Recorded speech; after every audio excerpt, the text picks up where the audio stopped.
Tonight, we explore a profound teaching in Zen called the Gateless Gate.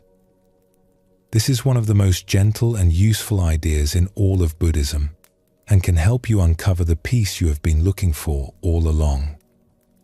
Before we begin, feel free to share what time it is and where you're listening from. We spend so much of our lives searching. We look for peace, for happiness, for a sense of finally arriving somewhere. We imagine there is a barrier between where we are and where we want to be. A gate that remains stubbornly closed no matter how hard we push against it. But what if there is no gate at all? What if the barrier we have been struggling against is actually made of nothing? The Gateless Gate points to this simple truth. Zen teaches that there is no wall between you and peace. There never was. The obstruction exists only because we believe it does. And when that belief grows quiet, we discover that we were already standing in the place we were trying so hard to reach. As we begin, let your body settle wherever you are resting. There is nothing you need to figure out tonight. Nothing you need to achieve or understand. Simply listen and let these ancient teachings wash over you like gentle rain falling on soft earth. Take a slow breath and let's begin our journey together. From the time we are young, we begin to feel that something separates us from where we want to be. We sense a gap between ourselves and happiness, between our current life and the life we imagine we should be living. This feeling is so familiar that we rarely question it. We simply accept that there is a barrier, and we spend our energy trying to get past it. We work hard. We improve ourselves. We seek answers and accumulate knowledge. We do everything we can think of to break through to the other side, to finally arrive at that place where we will feel whole and at peace. But Zen asks us to look more carefully at this barrier we are so determined to overcome. Is it actually there? Can we touch it, see it, point to where it begins and ends? Or is it something we have imagined into existence, a wall made entirely of belief? The Gateless Gate is a teaching that has been passed down through many generations of Buddhist practitioners. It points to something both simple and profound. The gate we seek to pass through does not exist. It never did. We have been struggling against something that was never really there, exhausting ourselves trying to open a door that was always open. Tonight, we begin by looking at this illusion itself. We will meet people who believed deeply in the barrier, who searched and struggled just as we do. And we will discover what happened when they finally saw the truth. In a region of gentle hills and winding roads, there lived a young man named Ren who carried a restlessness in his heart. From childhood, he had felt that something was missing from his life, though he could never quite say what. He looked at the people around him, going about their daily tasks, and wondered how they could seem so content. Did they not feel the gap he felt? Did they not sense that there must be something more? As Ren grew older, this restlessness became a kind of hunger. He heard travelers speak of distant places where wise people lived, where ancient truths were taught, where those who were worthy could find lasting peace. These stories fed his longing. Somewhere out there, he became certain, was the answer he sought. One story captivated him above all others. It was said that hidden in the mountains was a garden of extraordinary beauty, a place where those who entered found their restlessness dissolve like morning dew. The garden had no name, and its location was a secret passed only through whispers. But those who had seen it, the stories claimed, were forever changed. They walked through the world with a lightness that others could only wonder at. Ren decided he would find this garden. He saved what money he could from his work in the fields. He asked every traveler and merchant about the hidden place. Most had never heard of it. A few had heard rumors, pointing vaguely toward one mountain range or another. Armed with these fragments, Ren set out. The search consumed years of his life. He climbed mountain paths that grew narrow and treacherous. He crossed rivers on bridges that swayed in the wind. He slept in caves and under the open sky. He asked everyone he met about the hidden garden, and the answers he received were always different. Some said it was to the east. Others pointed west. Some claimed it did not exist at all, that it was only a story people told to give the restless something to chase. But Ren could not accept this. The longing in his heart was too real. The garden had to exist. He simply had not searched hard enough, had not traveled far enough, had not asked the right people. So he continued, year after year, his youth slowly giving way to the weathered look of one who has spent too long on the road. One afternoon, when Ren was no longer young, he found himself on a dusty road that wound through a valley of wildflowers. He had been walking since dawn and his legs ached. His water was nearly gone. Up ahead, he saw a small tea stall set up beside the road, where an old woman sat in the shade of a faded cloth awning. Ren approached and lowered himself onto a wooden bench across from her. His body was grateful to rest. "Tea?" the woman asked. Her voice was unhurried, like a stream that has been flowing for a very long time. "Please," Ren said. She poured him a cup with steady hands. Her face was deeply lined, her hair white as snow, but her eyes held a brightness that made Ren think of clear water reflecting sky. "You have been walking a long time," she observed. "Where are you traveling?" Ren hesitated. After so many years, he felt almost foolish explaining his quest. But something about the woman's patient attention invited honesty. "I am searching for a garden," he said. "A hidden garden in the mountains. They say those who find it discover lasting peace. I have been looking for many years." The old woman nodded slowly, as if this were not an unusual thing to hear. "Many years is a long time. You must want this peace very much." "I do." Ren heard the weariness in his own voice. "But sometimes I wonder if I will ever find it. The garden seems to move. Everyone points in a different direction. I begin to doubt it even exists. And yet you continue searching. What else can I do? The longing does not stop. I cannot simply go home and pretend I do not feel it." The old woman was quiet for a moment, looking out at the valley around them. The afternoon light fell golden across the hills, and the wildflowers moved gently in the breeze. "Tell me," she said, "what do you imagine this garden looks like? If you were to find it tomorrow, what would you see?"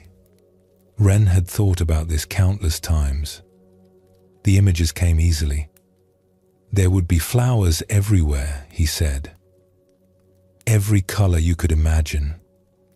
The air would be perfectly still, filled with a peace you could almost touch. Birds would be singing. The light would be soft and golden, falling through leaves in patterns that seemed almost alive." He paused, feeling the ache of longing in his chest. "And when you entered, all the restlessness would simply melt away. You would finally be home." The old woman listened with her eyes half closed. When he finished, she nodded again. "That is a beautiful vision," she said. Then she lifted her hand and gestured at the valley around them. "Tell me what you see here." Ren looked. He had been so tired when he arrived that he had barely noticed his surroundings. Now he saw the hills covered with wildflowers, purple and yellow and white, swaying gently in the afternoon breeze. The air was warm and still except for that gentle movement. Birds sang from somewhere nearby, their calls weaving together into something like music. The light of the afternoon sun fell soft and golden across everything, filtered through the leaves of the trees that lined the road. He looked back at the old woman, confused. She smiled gently. "Travelers have passed through this valley for generations," she said. "Many of them are searching just as you are. They hurry through with their eyes fixed on the mountains ahead, certain that what they seek is farther on. They never stop to see where they actually are." Ren felt something shift in his chest, though he resisted it. "But this cannot be the garden. There are no walls around it. There is no entrance I pass through. It is just an ordinary valley on an ordinary road." "Ah," the old woman said. "The walls. The entrance. Tell me, what do you imagine the walls of the hidden garden are made from? What does its gate look like?" Ren opened his mouth to answer, then stopped. He realized he had never questioned this. He had assumed there would be walls, a gate, a clear boundary between outside and inside. But the stories had never actually described such things. He had added them himself, without even noticing. The old woman poured him more tea. The steam rose in delicate curls and disappeared into the air. "Many seekers imagine a wall where there is none," she said. "They believe something separates them from what they seek. And so they search for a gate, an entrance, a way through. They walk past 1,000 beautiful valleys because they are looking for the boundary that will tell them they have arrived." She paused and looked at him directly. "But what if there is no wall? What if the separation exists only in the believing?" Ren sat with this for a long while. The tea was warm and slightly sweet. A bird landed on a branch nearby and watched him with small, bright eyes. The flowers continued their gentle movement in the breeze, unhurried, unconcerned with his confusion. "Are you saying," he said slowly, "that this is the garden? This valley, right here?" "I am saying there is no hidden garden with walls and a gate. There never was. There is only the world itself, always present, always available, always offering its beauty to anyone willing to see." She gestured again at the valley around them. "The garden is wherever someone stops searching long enough to notice what is actually here. The gate is simply the moment of seeing. You have been walking through the garden your entire life. You were just too busy looking for it to notice." Ren felt tears prick at his eyes, though he could not say if they were tears of grief or relief. He thought of all the years he had spent searching. All the mountains climbed, rivers crossed, strangers questioned. He had been so certain the garden was elsewhere that he needed to find the entrance and pass through.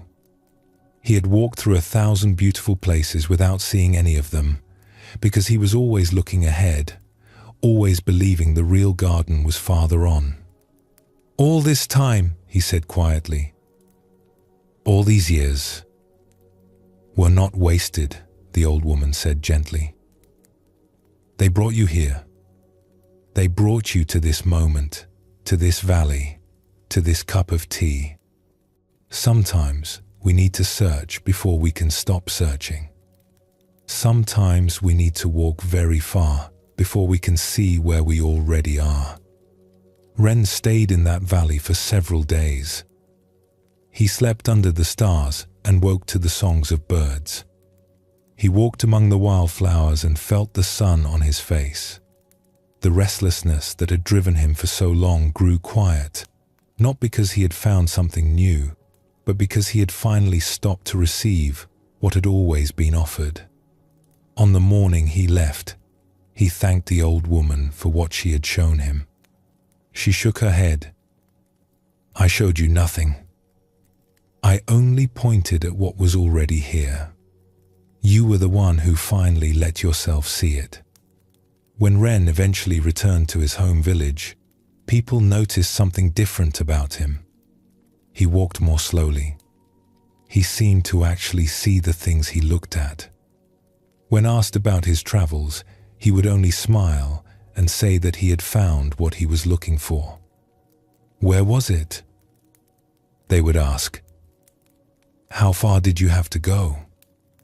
And Ren would gesture at whatever was around them, the fields, the sky, the simple buildings of the village, and say, "Not far at all. It was here all along. I just had to stop looking for it somewhere else." This story shows us something important about the gateless gate.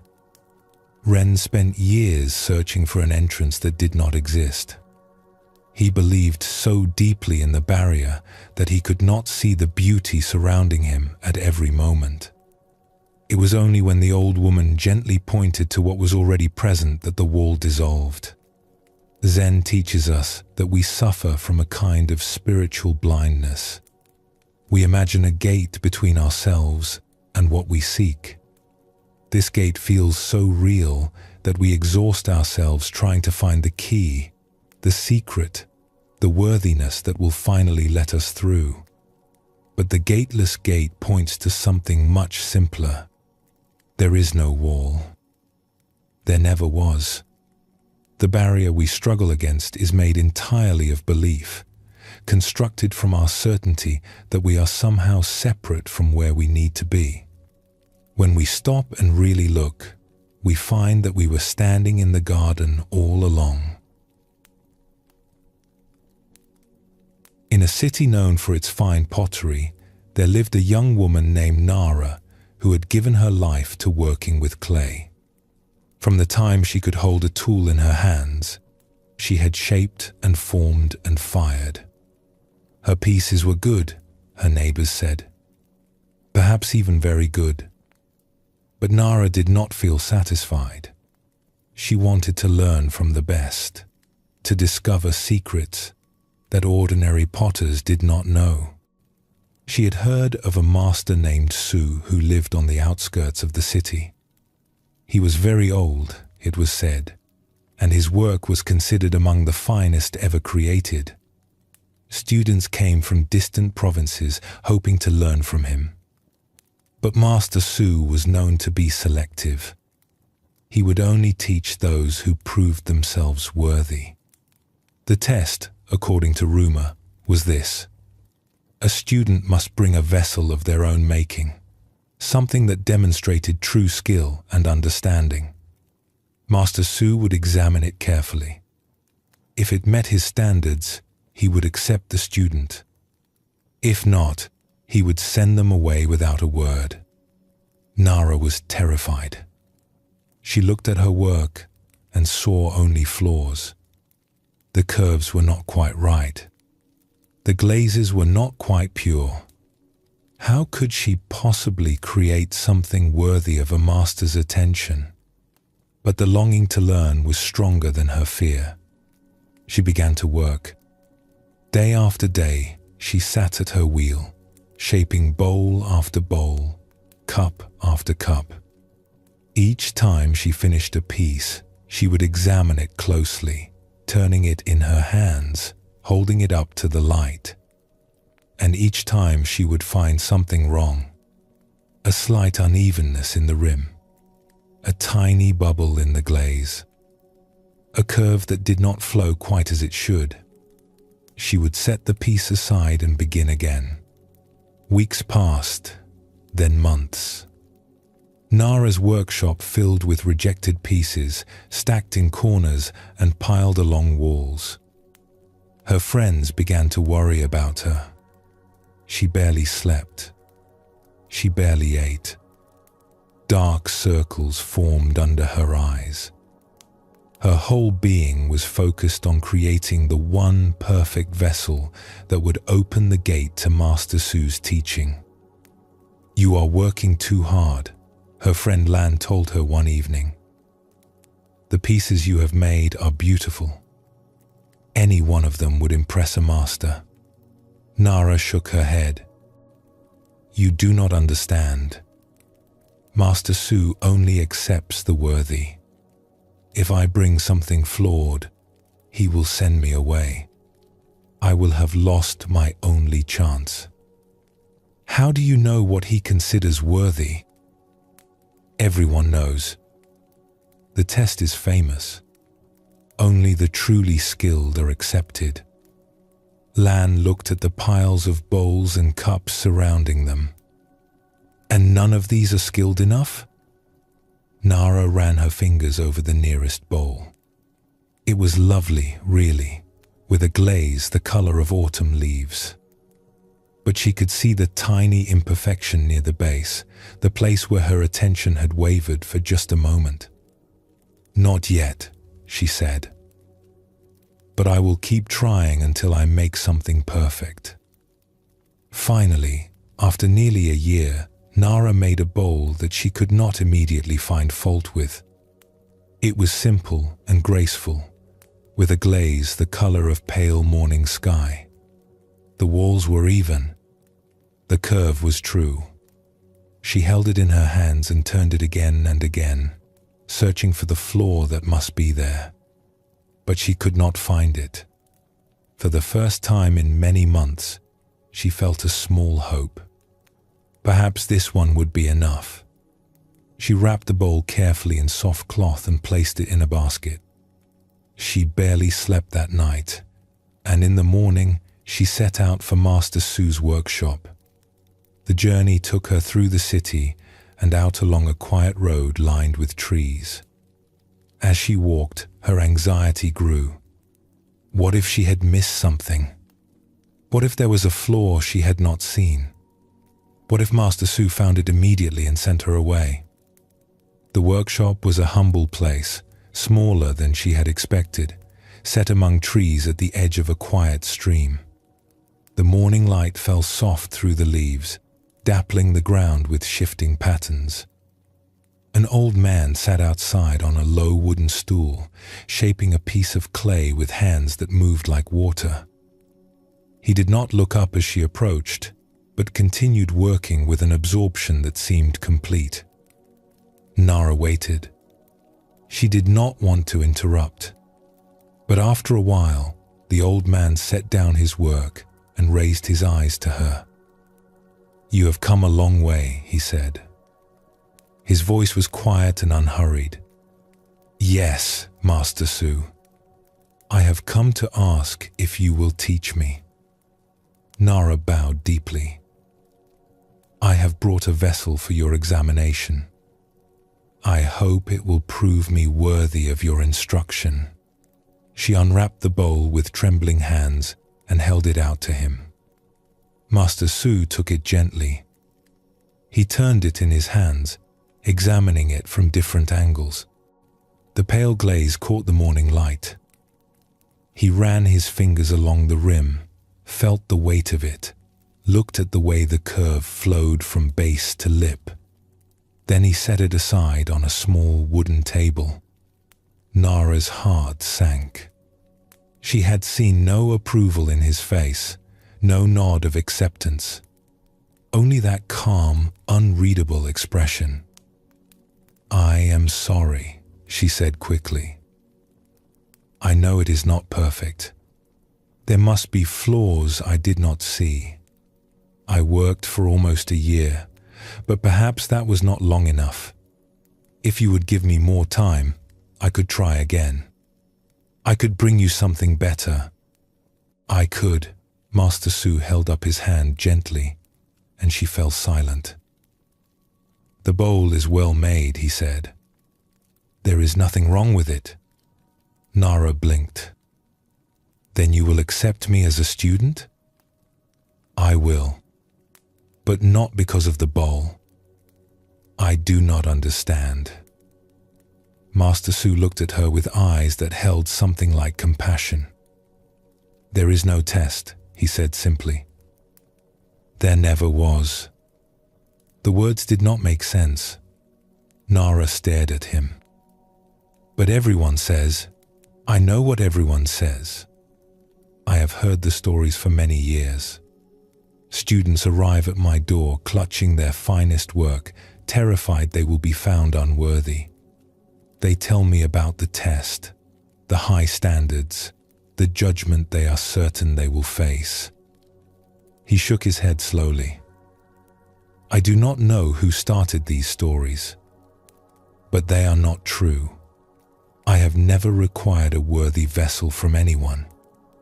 I have never turned away a sincere student. Nara felt as though the ground had shifted beneath her feet. Never. Never. I teach anyone who genuinely wants to learn. That is my only requirement. A willing heart and patient hands. Skill can be developed over time. What matters is the willingness to begin. Nara thought of all the months she had spent in anguish, all the sleepless nights, all the bowls she had made and rejected, certain that she was not yet good enough. She thought of how she had tortured herself with the belief that she had to prove something before she could be accepted. All those pieces I made, she said quietly, all that fear, were not wasted, Master Su said, echoing something she had not expected. You learned much in that year of work. Your hands grew more skilled. Your eye grew more refined. But the learning did not happen because you were preparing for a test. It happened because you were working with clay, which is what potters do. He stood and gestured for her to sit beside him, where another stool waited near a second wheel. The gate you feared was never locked, he said. It was never even closed. It was built entirely from your own expectations, your own belief that you had to prove yourself before you could be welcomed. But you were welcome from the first moment you wanted to learn. You simply did not know it. Nara sat down slowly. The wheel before her was smooth and worn from years of use. The clay beside it was cool and damp, ready to be shaped. So the test, she said. All those stories about worthiness and judgment are gates that students build for themselves. I cannot stop them from building these gates. I can only tell them, when they arrive, that the gates were never real. He settled onto his own stool and began to center a new piece of clay. Now, let us begin. There is much to learn, and the morning is pleasant. In the years that followed, Nara became one of Master Su's most dedicated students. Her work grew and deepened in ways she had never imagined possible.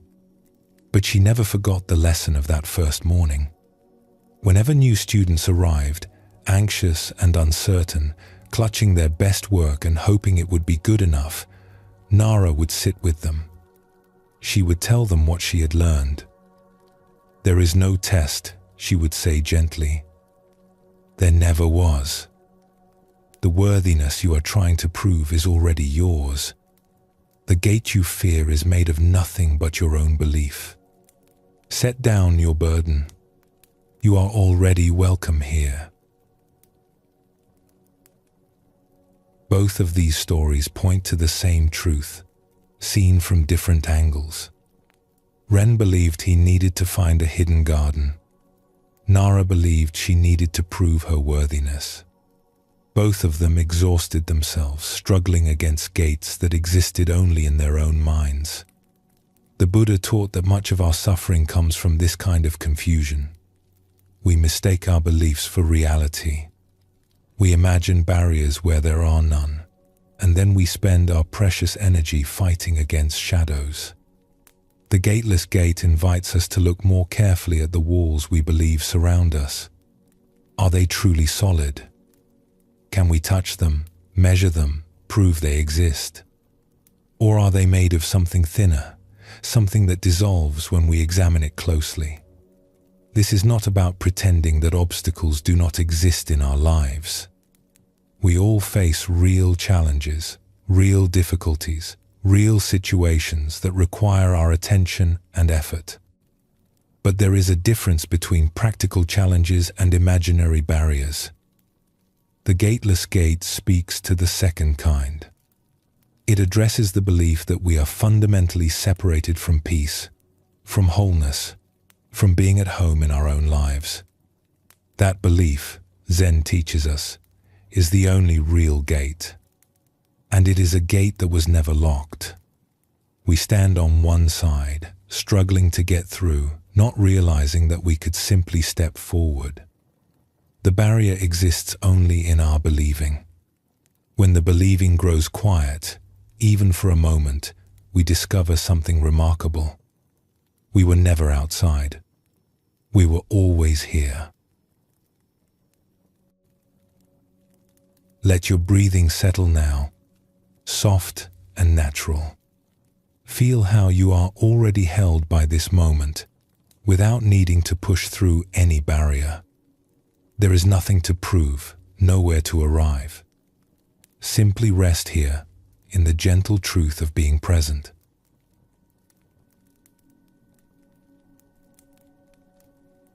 We have seen how the barrier between ourselves and peace can be an illusion, a wall that exists only because we believe it does.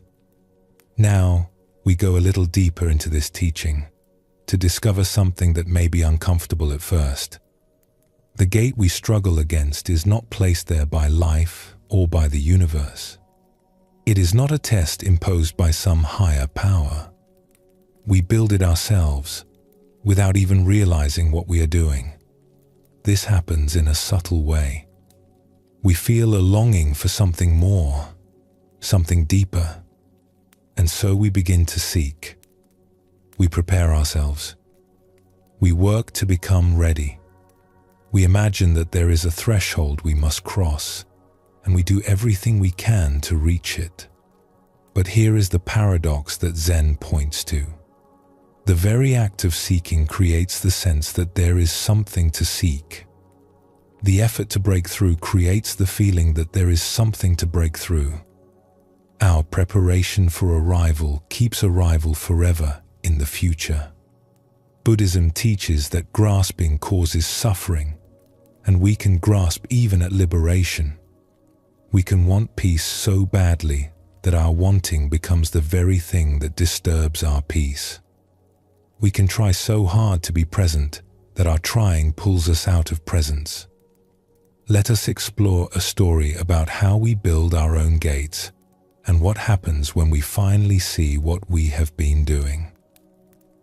In a village at the foot of a sacred mountain, there lived a woman named Lin who had dreamed her whole life of making a pilgrimage to the temple at the summit. The temple was famous throughout the land. It was said that those who prayed there received blessings that transformed their lives. Travelers who had made the journey spoke of it with reverence, their eyes growing soft with memory. Lin had wanted to go since she was a young girl, when her grandmother first told her stories of the temple. But somehow, the time had never been right. When she was young, she had no money for such a journey. She needed to work, to help her family, to save what little she could. She told herself she would go when she had saved enough. When she had saved enough, she realized she did not know the proper prayers to recite at the temple. What if she went all that way and did not know what to say? She would waste the opportunity. She began to study, to learn the prayers by heart, to practice them until they flowed without hesitation. When she knew the prayers, she noticed that her robes were worn and patched. How could she appear at a sacred temple in such shabby clothing? She would need to weave new cloth, to sew new robes, to present herself properly before the divine. When the robes were finished, she remembered that her children were still young. They needed her. How could she leave them for the weeks the journey would require? She would wait until they were grown, until they no longer depended on her daily care. Years passed this way. One preparation led to another. One reason to wait gave way to the next. Lynn never doubted that she would make the pilgrimage someday. She simply had not yet completed all the necessary preparations. By the time her children were grown and her robes were fine and her prayers were perfect, Lynn was no longer young. Her hair had turned grey. Her joints ached on cold mornings. She looked at the mountain in the distance and wondered if she still had the strength for such a climb. One autumn afternoon, a traveling monk passed through her village. His robes were dusty from the road, his sandals worn thin. He stopped at the well to draw water, and Lynn offered him tea and a place to rest. "Thank you for your kindness," the monk said, settling onto a bench in the shade of her small garden. "I have been walking many days." "Where have you come from?" Lynn asked. "From the east, and before that, the south. I have been walking for many years, really. It is what I do."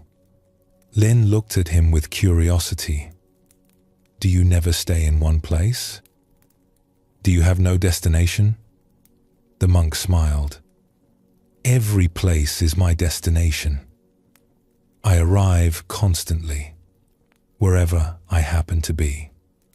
Lynn did not quite understand this, but she let it pass.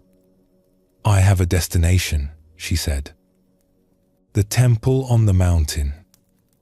I have been preparing to go there my whole life." "Ah, the temple.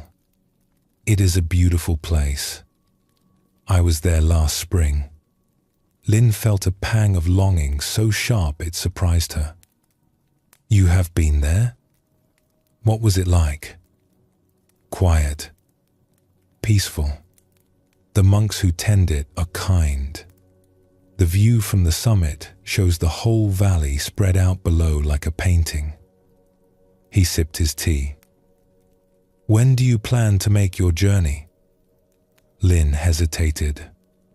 The question, so simple, suddenly felt heavy. "Soon," she said. "When I am ready." "When will that be?" She opened her mouth to answer, but found she did not know what to say. When would she be ready? She had been preparing for decades. There was always one more thing to do, one more obstacle to clear, one more reason to wait. The monk watched her gently. "May I ask what you are waiting for?" Lynn thought about all her preparations, the money she had saved, the prayers she had learned, the robes she had sewn, the children she had raised. Each one had seemed so necessary at the time. "I suppose I am waiting to be worthy," she said finally. "To be truly ready. To have done everything that should be done before such a journey.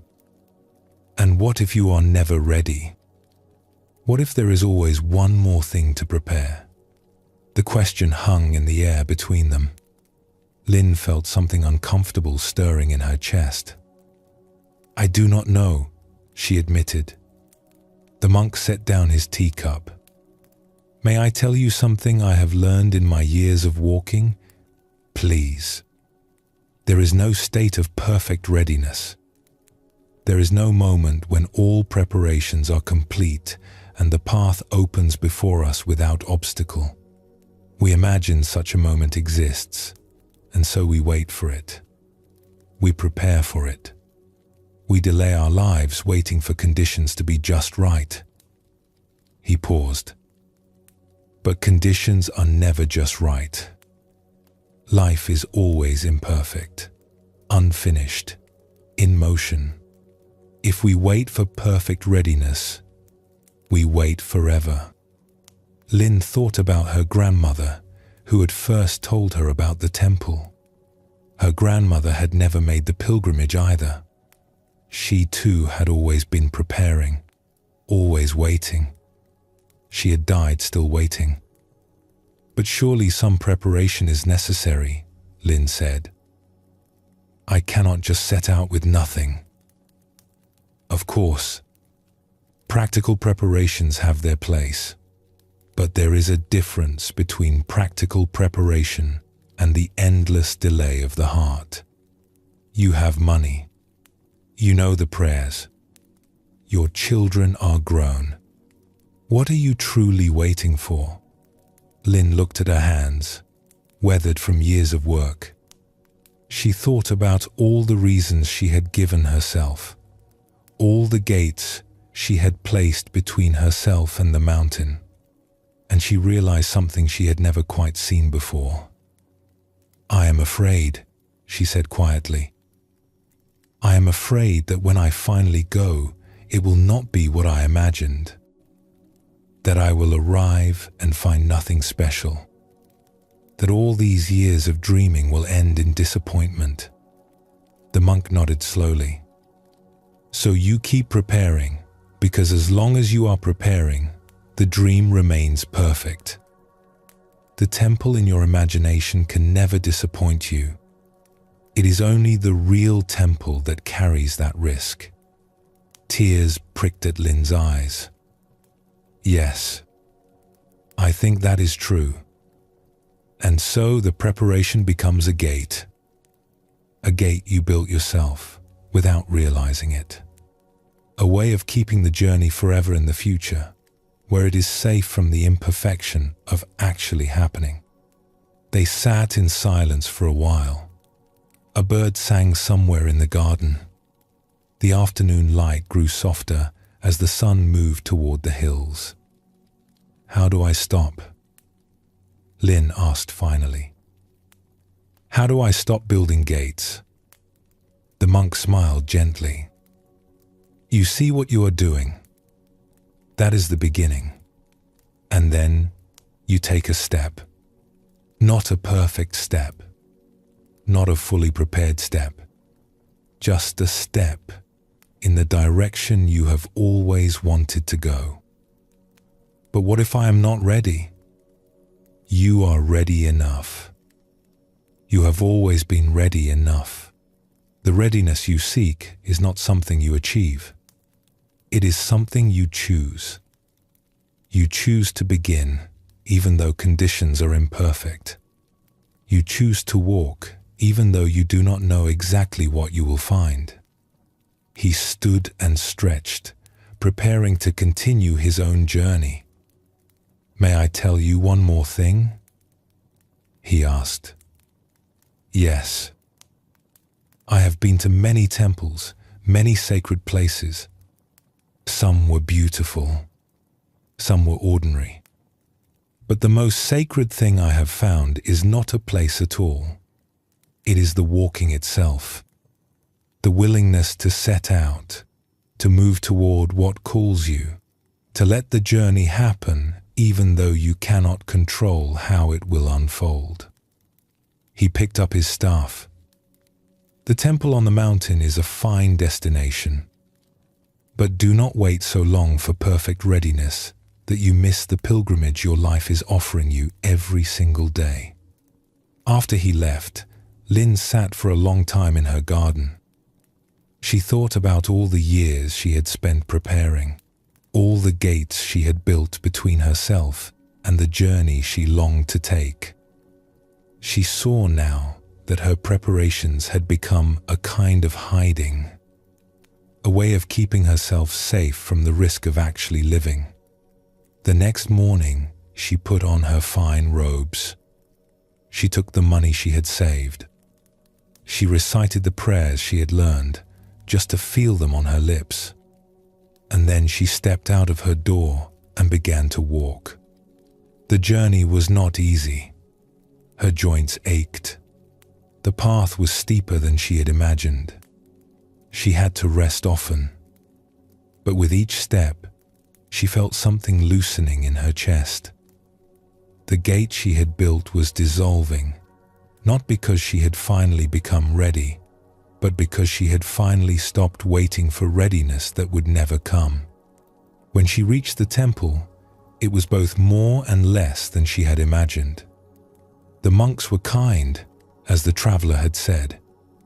The view was beautiful, but there was no magical transformation, no sudden illumination. There was simply the quiet joy of having arrived, of having finally taken the journey she had dreamed of for so long. On the way down the mountain, Lynn understood something important. The temple had not changed her. What had changed her was the decision to stop waiting, the willingness to walk through the gate she had built, even though she had not felt ready. The gate had never been locked from the outside. She had been holding it closed herself all those years with her endless preparations. This story shows us how we can become our own obstacle. Lynn longed to make her pilgrimage, but her preparations became a way of avoiding it. Each thing she needed to do before she could go was a stone in the wall she was building between herself and her deepest longing.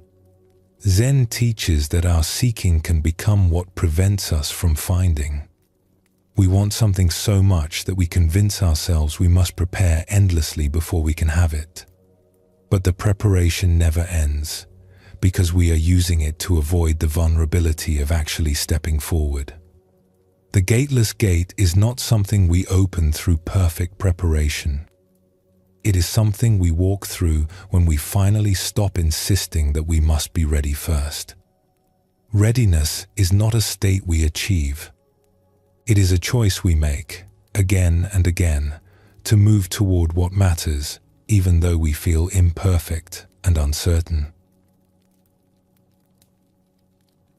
In a town where music filled the evening air, there lived a young man named Kai, who played the flute more beautifully than anyone could remember hearing.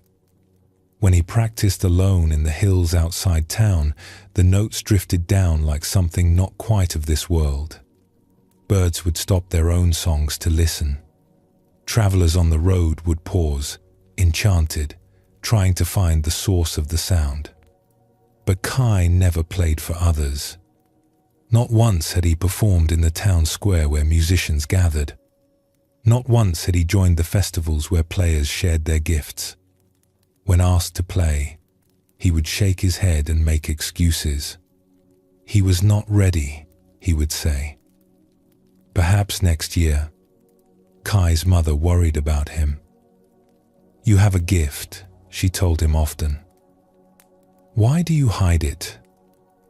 "I am not hiding," Kai would reply. "I am preparing. When I am good enough, I will share my music. Until then, I must practice." Good enough for what? Good enough for whom? People would be moved by what you play right now. But Kai would not be persuaded. He could hear every imperfection in his playing. The notes that were slightly off pitch, the breath that sometimes came unevenly, the passages that did not flow exactly as he imagined they should. How could he inflict such flawed music on others? They deserved better. He would keep practicing until his playing was perfect. Years passed. Kai's skill grew, but so did his standards. The better he became, the more clearly he could hear the distance between what he played and what he imagined was possible. Perfection remained always just out of reach, receding before him like a horizon. One autumn, a traveling musician came to town.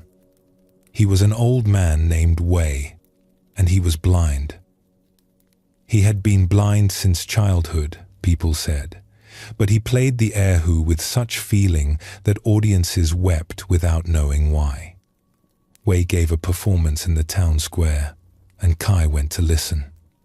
He sat at the back of the crowd, watching the old man's weathered fingers draw sounds from the strings that seemed to come from somewhere beyond the instrument itself.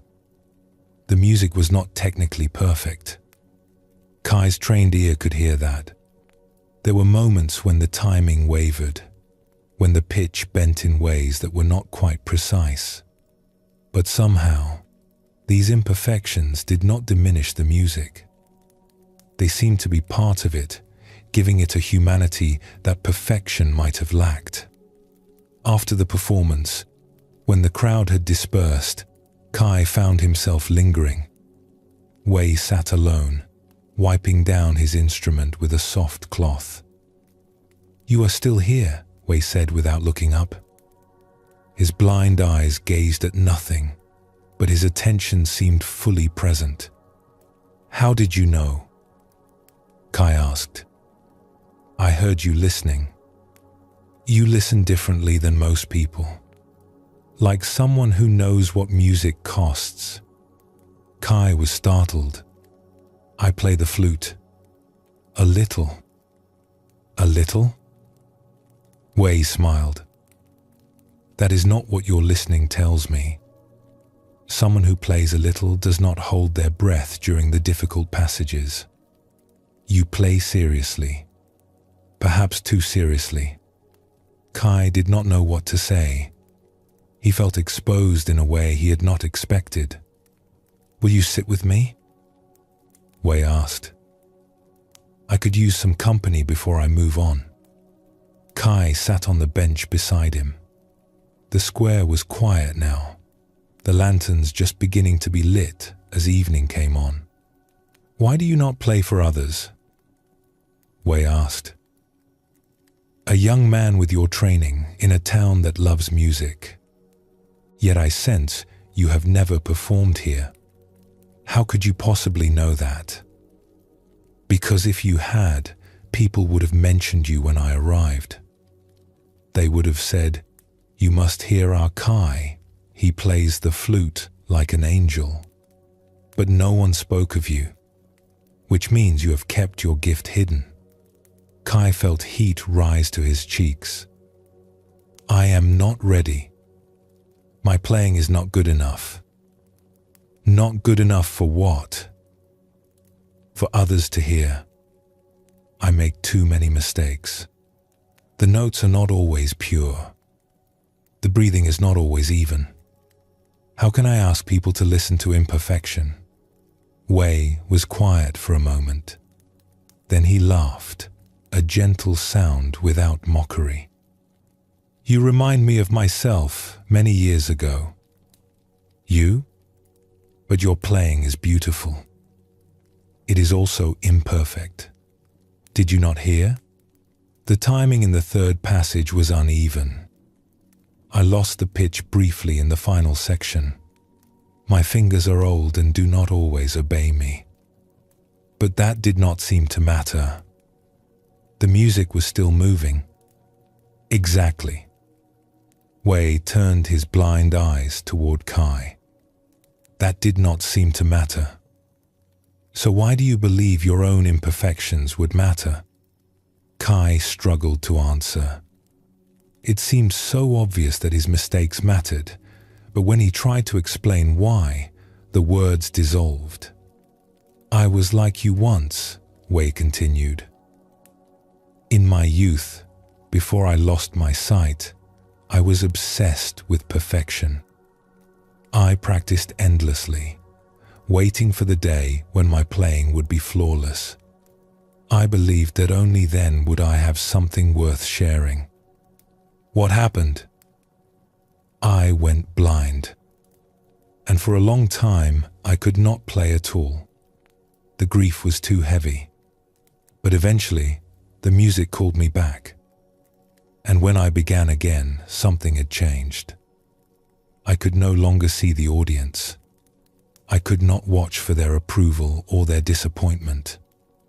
I could only play and let the music be what it was. He ran his fingers along the strings of his erhu, not playing, just touching. I realized that my waiting for perfection had been a kind of hiding. I was so afraid of being judged, of falling short, that I built a gate to keep myself safe. The gate was called Not Yet Ready, and as long as I stayed behind it, I never had to risk being truly heard. Kai felt something tighten in his chest. But how do you bear it? Playing when you know it is not perfect? I stopped believing that perfection was the point. Music is not a demonstration of skill. It is a gift, offered imperfectly, from one heart to another. The imperfections are part of the offering. They are what make it human. Wei reached out and found Kai's hand, pressing it gently. Your flute. Do you have it with you? Kai hesitated. He always carried his flute, but the thought of playing here, now, made his stomach clench. Yes. Will you play something for me? Not for the town. Not for any audience. Just for an old blind man who would like to hear what you have been hiding. Every part of Kai wanted to refuse. The familiar excuses rose up. He was not prepared. He had not warmed up. The square was not the right place. But looking at Wei's patient face, he felt something else rising too. A weariness with his own excuses. A longing to finally offer what he had kept locked away. He took out his flute. His hands were trembling. I will make mistakes, he said. Of course you will. So do I. So does everyone who ever dares to make music. Play anyway. Kai raised the flute to his lips. He closed his eyes, as if by not seeing he could share a little of Wei's blindness, a little of his freedom from watching eyes. And he played. The notes rose into the evening air, imperfect and beautiful. His breath wavered in places. His fingers stumbled once on a difficult passage, but the music poured out of him, and it was alive in a way his solitary practice had never quite achieved. It was alive because it was being given, offered to another human being, risked in the space between them. When he finished, there were tears on his cheeks. Wei sat in silence for a long moment. Then he nodded slowly. Thank you, he said. That was a gift. Not a perfect gift. But gifts are not meant to be perfect. They are meant to be given. Kai wiped his eyes. I have been so afraid. I know. The fear is real. But the gate it builds is not. You have been standing behind a wall of your own making, waiting for a readiness that never comes. The readiness is not a feeling. It is a choice. You choose to offer your music, even though it is imperfect. That choice is the gate opening. Or rather, it is the moment you realize there was never a gate at all. That night, Kai played in the town square for the first time. His music was not perfect. It never would be. But it was real, and it was given freely, and those who heard it were moved in ways that perfection alone could never achieve. In the years that followed, Kai became known throughout the region for his playing. But more than his skill, people spoke of the quality of his performances. There was something vulnerable in his music, something honest. He played as one who knew his own limitations and offered anyway, and that offering opened something in those who listened. When young musicians came to him, paralyzed by their own fears of imperfection. He would tell them about the blind man who had helped him see. "The gate you think is keeping you out is one you built yourself," he would say. "You built it from fear, from the belief that you must be perfect before you can give. But the giving is the point, not the perfection. The gate opens the moment you decide to offer what you have, just as you are, without waiting for a readiness that will never feel complete." This story reveals another way we build our own gates. Kai had a gift to share, but his fear of imperfection became a wall between himself and the giving. He convinced himself that he needed to be ready, needed to be perfect, before he could offer his music. But that readiness never came, because he kept raising his standards to stay safely behind the gate. The Buddha taught that clinging causes suffering, and we can cling to ideals as tightly as we cling to possessions. Kai clung to an image of perfect music, and that clinging kept him from the imperfect, beautiful, human act of sharing what he had. The gateless gate cannot be opened by becoming perfect. It opens when we release our demand for perfection and offer ourselves as we are. The giving itself is what matters, not the flawlessness of the gift. When we wait until we are ready, we may wait forever. But when we choose to begin, imperfect and uncertain, we discover that the gate was never locked at all. Take a gentle breath now and let it go softly. Notice that you do not need to be different than you are in this moment. This breath is already complete. This moment is already enough.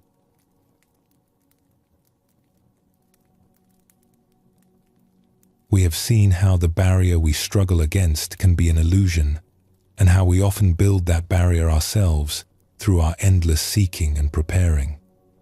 Now we go deeper still, into the heart of what the gateless gate truly points to. If there is no gate, then there can be no crossing. We wait for the moment when we will finally pass through and be transformed, when we will step from one side to the other and everything will change. But this moment never comes in the way we expect. It cannot come because there is nothing to pass through. This is perhaps the most difficult part of the teaching to accept. We are so used to thinking in terms of journeys and arrivals, of befores and afters, of the ordinary place where we stand and the sacred place we hope to reach. But the gateless gate dissolves all these distinctions. It reveals that we are already on the other side. We have always been on the other side. There is no crossing to make because there is nowhere else to go. Zen points to this truth again and again. What you seek, you already are. Where you hope to arrive, you have never left. The transformation you long for is not a movement from here to there. It is a seeing of what was always here, hidden in plain sight. Let us explore a story about what it means to discover that there was never any distance to travel, never any threshold to cross. In a monastery nestled among pine trees, there lived a devoted student named Hiro, who had given 12 years of his life to practice and study. He had come to the monastery as a young man, burning with the desire to understand. He had sat through countless hours of meditation. He had studied the old texts until he knew them by heart. He had served his teacher, Master Yin, with complete dedication, never questioning, never complaining. Master Yin was a woman of few words. She taught through silence as much as speech, through presence as much as instruction. Students who came to her expecting elaborate teachings were often disappointed. She gave them simple tasks instead. Sweep the courtyard. Prepare the rice. Sit quietly and watch your breath. Many students left after a few months, frustrated by what seemed like a lack of real teaching. They wanted explanations, insights, the feeling of gaining something they could hold on to. Master Yin offered none of this, but Hiro had stayed. He trusted that Master Yin knew something he did not, that her methods were leading somewhere even if he could not see the destination. He did everything she asked without complaint. He woke before dawn. He sat until his legs ached. He performed the humblest tasks with the same attention he gave to study. And through it all, he waited. Waited for the moment when Master Yin would recognize his dedication. Waited for her to confirm his understanding. Waited for the blessing that would tell him he had finally arrived. That moment never seemed to come. Other students received nods of approval after particularly good answers. Some were given special tasks that seemed to mark advancement, trusted with responsibilities that set them apart. A few were taken aside for private instruction that the others could only wonder about. But Hiro received none of this. Master Yin treated him with the same quiet manner she always had, neither praising nor criticizing, neither drawing him closer nor pushing him away. When he answered questions, she would simply nod and move on. When he completed tasks, she would accept his work without comment. At first, Hiro assumed he simply needed to work harder. He doubled his efforts in meditation, sitting longer, going deeper. He studied the texts more carefully, finding subtleties he had missed before. He performed his tasks with even greater attention, making each movement a form of practice. Surely Master Yin would notice. Surely she would see how devoted he was and give him the acknowledgement he craved. But the years passed and nothing changed. Hiro began to wonder if something was wrong with him. Perhaps he lacked some essential quality that the other students possessed. Perhaps there was a flaw in his understanding that everyone could see except him. Perhaps he was simply not capable of the awakening he sought. The doubt gnawed at him, even as he continued his practice with unwavering discipline. He watched the other students and tried to understand what they had that he lacked. They did not seem more dedicated than him. Their understanding, when they spoke of it, did not seem deeper than his own. Yet they received the acknowledgement he longed for, while he received only silence. One evening, after 12 years at the monastery, Hiro could bear it no longer. He found Master Yin sitting alone in the garden, watching the last light fade from the sky. The pines cast long shadows across the moss, and somewhere a night bird was beginning its song. Hiro knelt before her, his heart heavy with the question he had carried for so long. "Master, may I speak with you?" She nodded, her eyes remaining on the darkening horizon. "I have been here for 12 years, Hiro said. "I have done everything you asked. I have practiced, studied, served. I have given my whole life to this path." His voice trembled slightly. "But you have never given me any sign that my understanding has grown. You have never confirmed that I am progressing, that I am on the right path. The other students receive your approval. Why have I never received it?" Master Yin was quiet for a long moment. The night bird sang again, its notes falling through the stillness like drops of water. "What blessing do you seek?" she asked finally. "Your acknowledgement. Your confirmation that I have understood something, that my years here have not been wasted. I need to know that I am moving toward what I came here to find." Master Yin turned to look at him. Her eyes were calm and deep, reflecting the last glow of twilight. "Tell me," she said, when I nod at another student. "What do you imagine I am giving them?" Hiro considered this. "You are telling them they have understood. You are confirming their progress. You are giving them permission to trust what they have seen. And you believe you need this from me before you can trust your own understanding." The question struck Hiro in a way he had not expected. He opened his mouth to answer, then stopped. Did he need Master Yin's approval to trust himself? He had always assumed so. It had seemed so obvious that he had never questioned it. But now, with the question laid bare before him, he was not so sure. "I thought I did," he said slowly. "But I am no longer certain." Master Yin nodded. "This is the first honest thing you have said to me in 12 years. Hiro felt heat rise to his face. "What do you mean?" "You have been a devoted student. Your practice has been sincere. Your understanding has grown steadily over the years in ways you do not even recognize. I have watched you deepen, watched you mature, watched you become someone of genuine insight." She paused. "But you have been waiting for me to tell you this. You have been waiting for permission to trust what you have already seen. And that waiting has become its own obstacle. Then why did you never tell me? Why did you let me struggle all this time, doubting myself, wondering if I was failing? Because telling you would not help.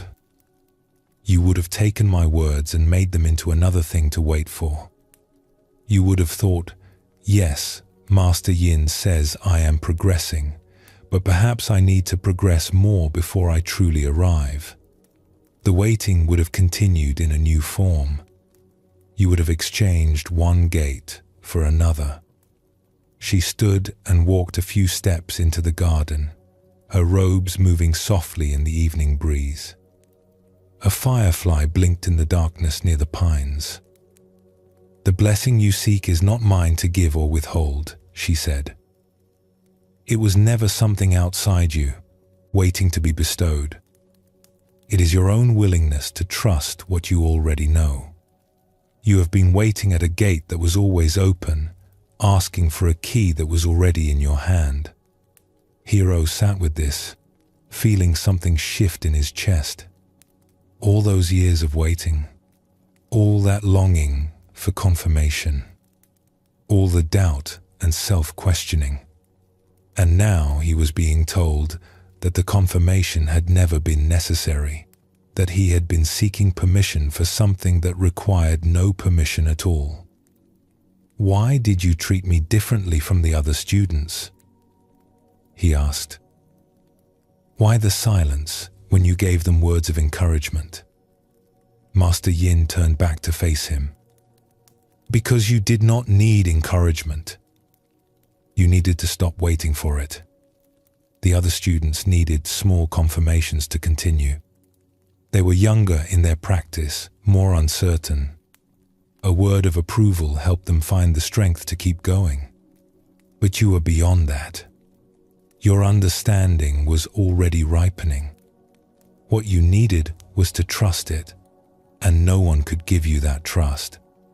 You had to find it yourself. So the gate I was waiting to pass through? It was never there. There was no threshold between where you were and where you thought you needed to be. You were already here, already understanding, already home. You were just looking outside yourself for something that could only be found within." The night had deepened while they spoke. Stars were emerging overhead, small points of light in the vast darkness. Hiro felt something loosening in him that had been tight for years, a knot he had not even known he was carrying. The waiting was dissolving, not because he had finally received what he waited for, but because he saw at last that there was nothing to wait for. There had never been anything to wait for. "What do I do now?" he asked. Master Yin smiled, and it was the first time he could remember seeing her smile. Now you stop waiting.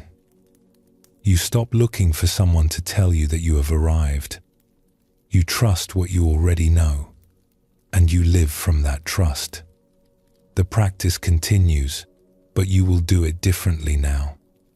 Not as preparation for something that will come later, simply as life itself, complete in each moment. Hiro remained in the garden for a long time after she left.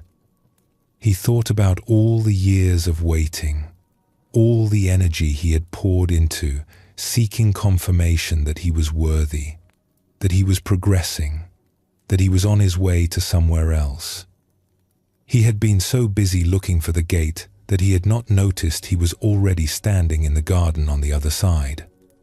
When he finally rose to return to his room, he felt lighter than he had in years. The stars wheeled overhead in their ancient patterns.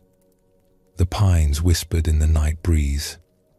And Hiro walked among them, no longer waiting, no longer seeking permission. Simply present, simply here, simply home. This story shows us something essential about the gateless gate. Hiro was not lacking anything. His understanding was genuine. His practice was true. But he kept waiting for someone to confirm this, to give him permission to trust what he already knew. The gate he stood before was his own need for external approval, and it kept him feeling separate from what he had already found. Zen teaches that awakening is not something granted by another. A teacher can point, can guide, can create conditions for seeing, but the seeing itself must come from within. No one can give it to us, and no one can withhold it. When we wait for permission to trust our own experience, we create a barrier that no blessing can dissolve. The Buddha taught that each being must walk the path themselves. Others can show the way, but no one can walk for us. And more than this, the path and the destination are not separate. We do not walk the path in order to arrive somewhere else. The walking itself is the arriving. Each step is complete. Each moment is the destination. Take a gentle breath now and let it go slowly. There is no threshold you must cross to be at peace. This moment, just as it is complete. Simply rest here, in the simplicity of being present.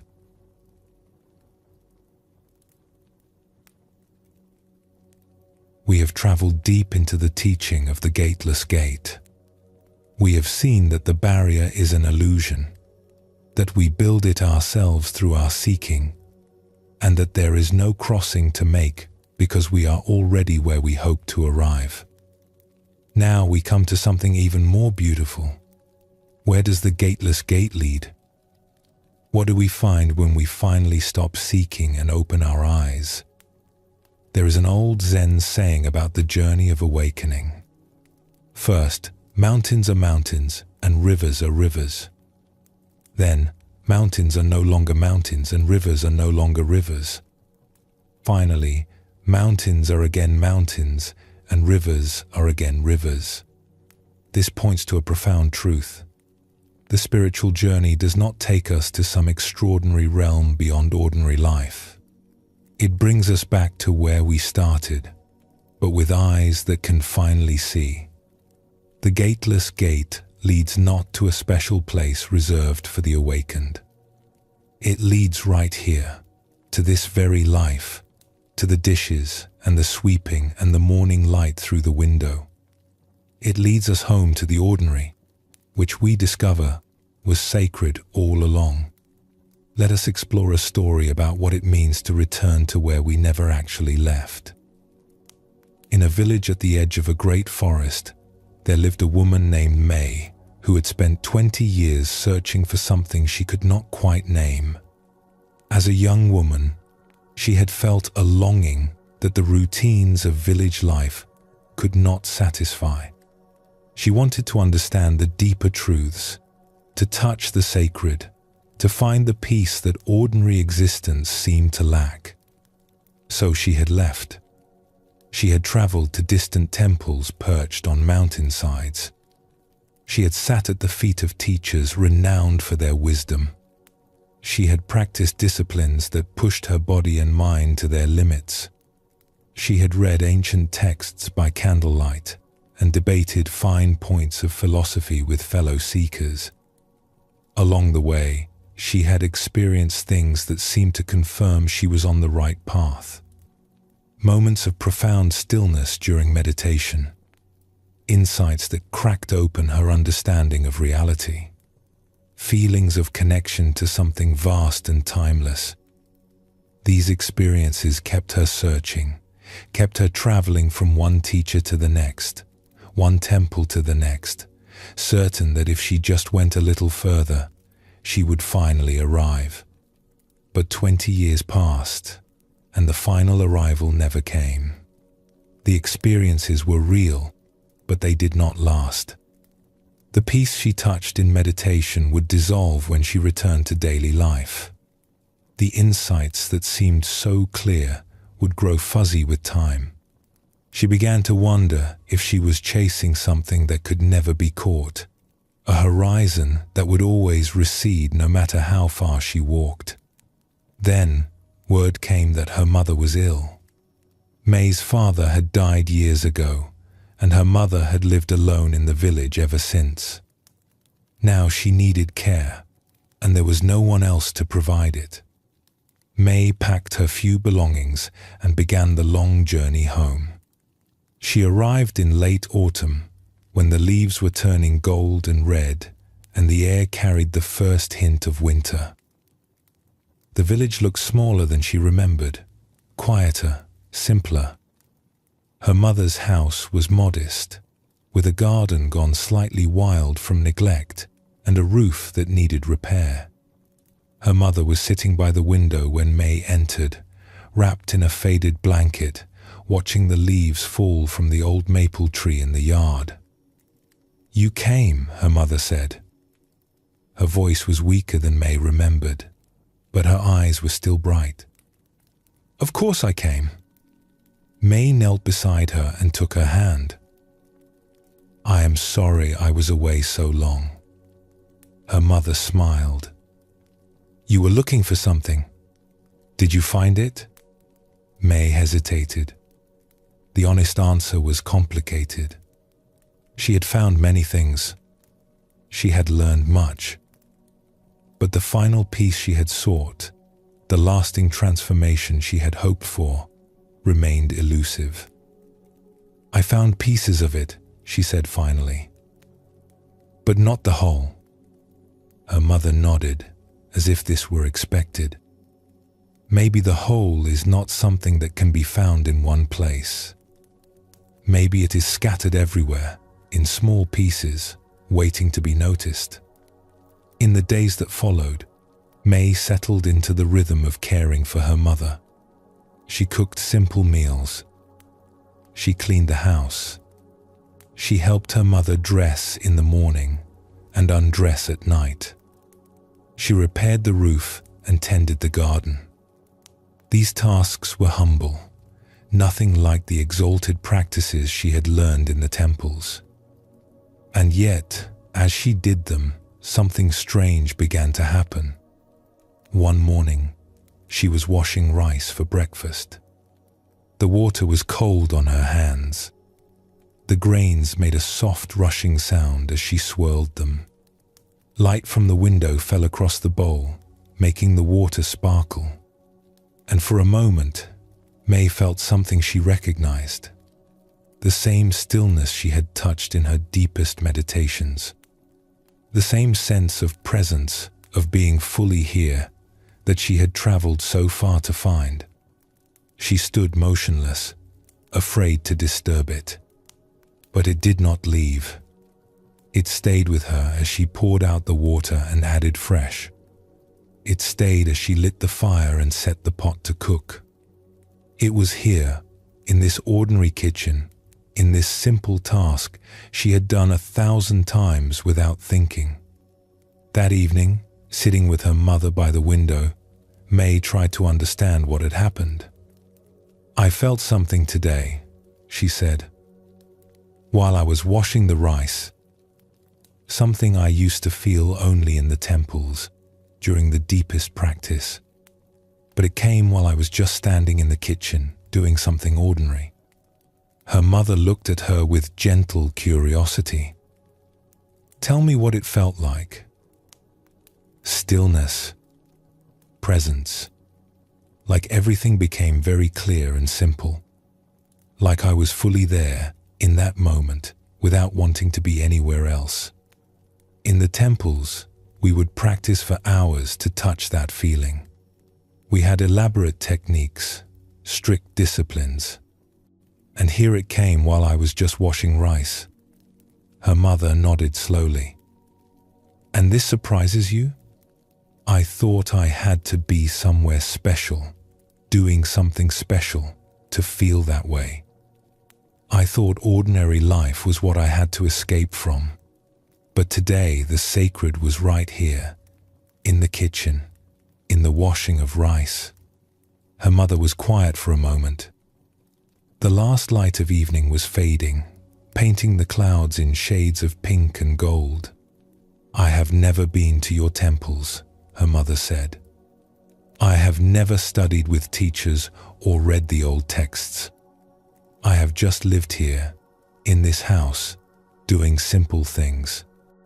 Cooking and cleaning and watching the seasons turn." She paused. "But I have known peace.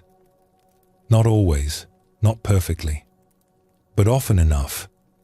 It comes when I am paying attention to what is right in front of me, when I am here, fully here, without wishing I were somewhere else." May thought about all the years she had spent seeking, all the miles traveled, all the teachings received, all the practices mastered. She had been searching for something that her mother, who had never searched at all, seemed to possess naturally. "Why did I not see this before?" she asked. "Why did I have to go so far to find what was here all along?" "Maybe you did have to go," her mother said. "Maybe you needed to search before you could stop searching. Maybe you needed to see that what you sought was not in the temples before you could recognize it in the kitchen." She smiled softly. The leaving was part of coming home. In the months that followed, May continued to care for her mother. She continued to cook and clean and tend the garden. And she continued to find, in these simple acts, the presence she had sought in distant places. It was not dramatic. There were no visions, no overwhelming experiences. There was just this quiet aliveness in ordinary moments, a sense of the sacred hidden in plain sight. When her mother asked her about the temples, about what she had learned in all those years of study, May found it difficult to answer. The teachings had been elaborate, the practices complex. But what she had actually found, in the end, was something much simpler. "They taught me to pay attention," she said. "They taught me to be present. But I thought presence meant something special, something separate from daily life. I did not understand that presence is just being fully here, wherever here happens to be. Washing rice, sweeping the floor, sitting with you by the window. And all those years of practice, were they wasted?" May considered this. No, they were not wasted. They cleared something away. They exhausted my belief that what I sought was somewhere else.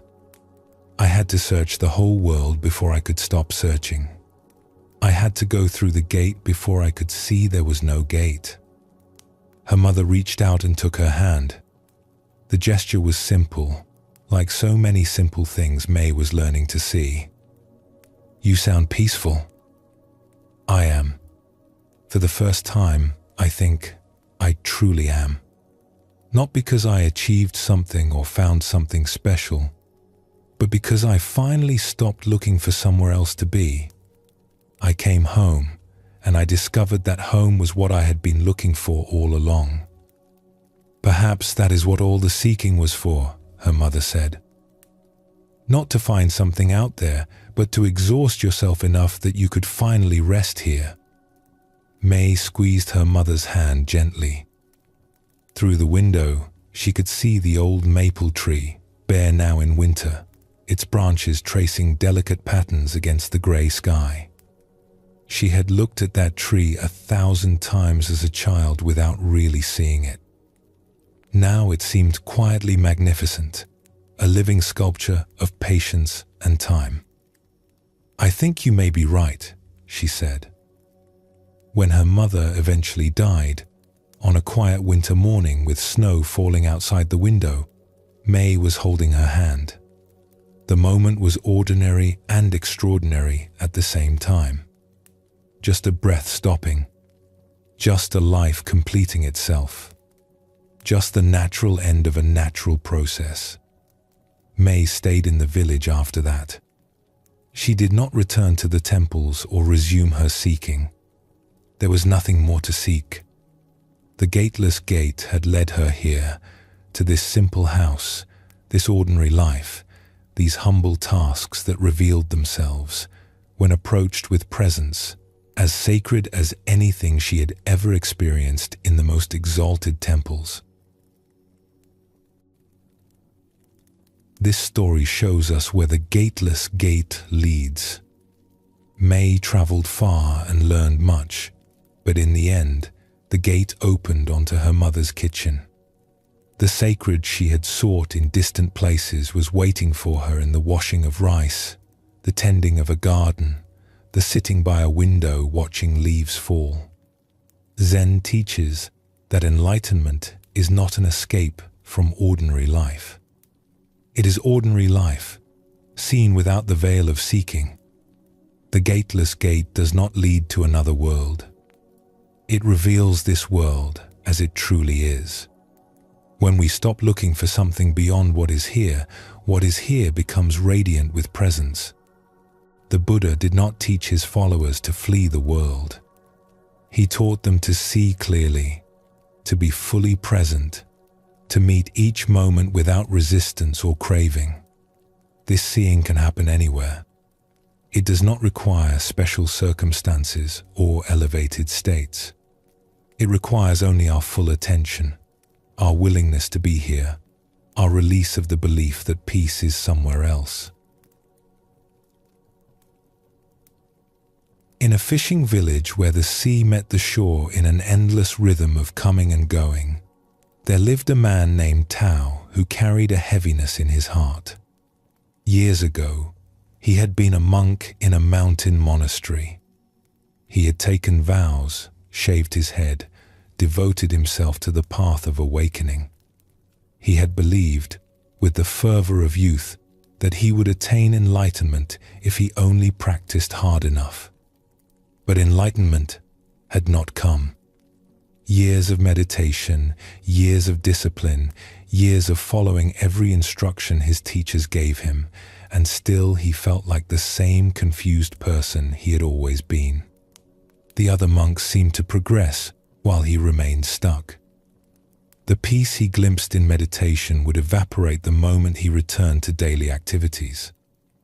He began to feel like a fraud, going through the motions of practice while missing whatever essential quality the others possessed. Eventually, the weight of his perceived failure became too heavy. He left the monastery and returned to the world. He wandered for a time, lost and purposeless, until he came to this fishing village and found work on a boat. The labor was hard and simple. Wake before dawn. Go out on the water. Cast the nets. Haul in the catch. Come home as the sun set. Sleep. Repeat. He told no one about his past as a monk. He wanted to forget that chapter of his life, to pretend it had never happened. He was just Tao the fisherman now, a man who had failed at the one thing that mattered and was now living out his days in quiet resignation. There was an old fisherman named Jing who worked the boat beside Tao's. He was weathered by decades of sun and salt, his face lined like driftwood, his hands thick with calluses. He moved slowly but surely, with the economy of motion that comes from doing the same tasks for a lifetime. There was something peaceful about him that Tao noticed but did not understand. One evening, after the boats had been secured and the catch sold at market, Tao found himself sitting on the dock beside Jing. The sun was setting over the water, painting the waves in shades of orange and gold. Gulls wheeled overhead, their cries mixing with the gentle lapping of water against wood. "You carry something heavy," Jing said, not looking at Tao, his eyes on the horizon. "I have watched you for months now. You work hard, but you are not really here. Your body pulls the nets, but your mind is somewhere else." Tao was startled. He had not thought anyone noticed him at all. "What do you mean?" "You move like a man who has given up, like someone going through the motions of living while waiting for it to be over." Jing turned to look at him. "What happened to you before you came here?" For a long moment, Tao said nothing. The heaviness in his chest pressed down, as it always did when he thought about the monastery. But something about Jing's patient attention invited honesty. "I was a monk," he said finally. "For 15 years, in a monastery in the mountains. I devoted everything to the path. I wanted to awaken, to find the peace that the teachings promised." He paused, feeling the old shame rise. "But I failed. I never achieved what I was seeking. In the end, I could not bear the pretense any longer, so I left." Jing nodded slowly, as if this were not surprising news. "And you came here to forget?" "Yes. To do something simple. Something that does not require me to be more than I am." They sat in silence for a while. The sun continued its descent, the colors deepening across the water. "I was also a seeker once," Jing said quietly. "In my youth, I traveled to temples and sat with teachers. I wanted what you wanted. That final peace, that transformation that would make everything different." Tao looked at him with surprise. "You were a seeker?" "For many years. I tried everything. I pushed myself to the limits of what body and mind could endure. I was certain that enlightenment was just around the corner, if I only tried a little harder." Jing smiled, a small smile touched with old memory. "But it never came. The corner kept receding. The harder I tried, the further away it seemed. What happened? I gave up. Like you. I returned to my village, to my family's fishing boats, feeling that I had wasted my youth chasing something that did not exist." He gestured at the water, the boats, the simple dock where they sat. "And I became a fisherman. This is what I have done for 50 years now." "And you found peace here? In this simple life?" Jing was quiet for a moment, considering the question. "I found something, but not in the way I expected. Not through achievement or attainment. More like giving up led to a kind of opening." "What do you mean?" "When I stopped trying to reach enlightenment, something relaxed in me. I was just here, mending nets, watching the water, doing what needed to be done. And somewhere in that simplicity, in that release of striving, I began to notice something. A presence in ordinary moments. A peace that was not separate from the work, but somehow within it. Jing picked up a piece of rope and began to coil it, his hands moving with unconscious skill. I realized that the monastery had taught me something important, even though I thought I had failed there. It taught me to pay attention, to be present with what I was doing. I just had not understood that this attention could happen anywhere, not only on a meditation cushion. It could happen while mending nets, while watching the sunrise over the water, while sitting on a dock at the end of the day. Tao felt something stir in him, a faint echo of something he had almost forgotten. "So you found what you were seeking?" he asked. "Just by doing ordinary things?" I found that what I was seeking was never somewhere else. It was always here, in whatever I was doing, if I was truly present with it. The gate I thought I had failed to pass through, it turned out there was no gate. I was already on the other side. I just could not see it because I was looking for something dramatic, something special. I missed the ordinary miracle that was right in front of me. Tao sat with this, feeling something loosen in his chest. It was strange to hear his own story reflected back at him, but with a different ending. "But how?" he asked. "How did you make that shift? How did you go from feeling like a failure to finding peace in mending nets?" Jing thought for a moment. It was not one thing. It was slow.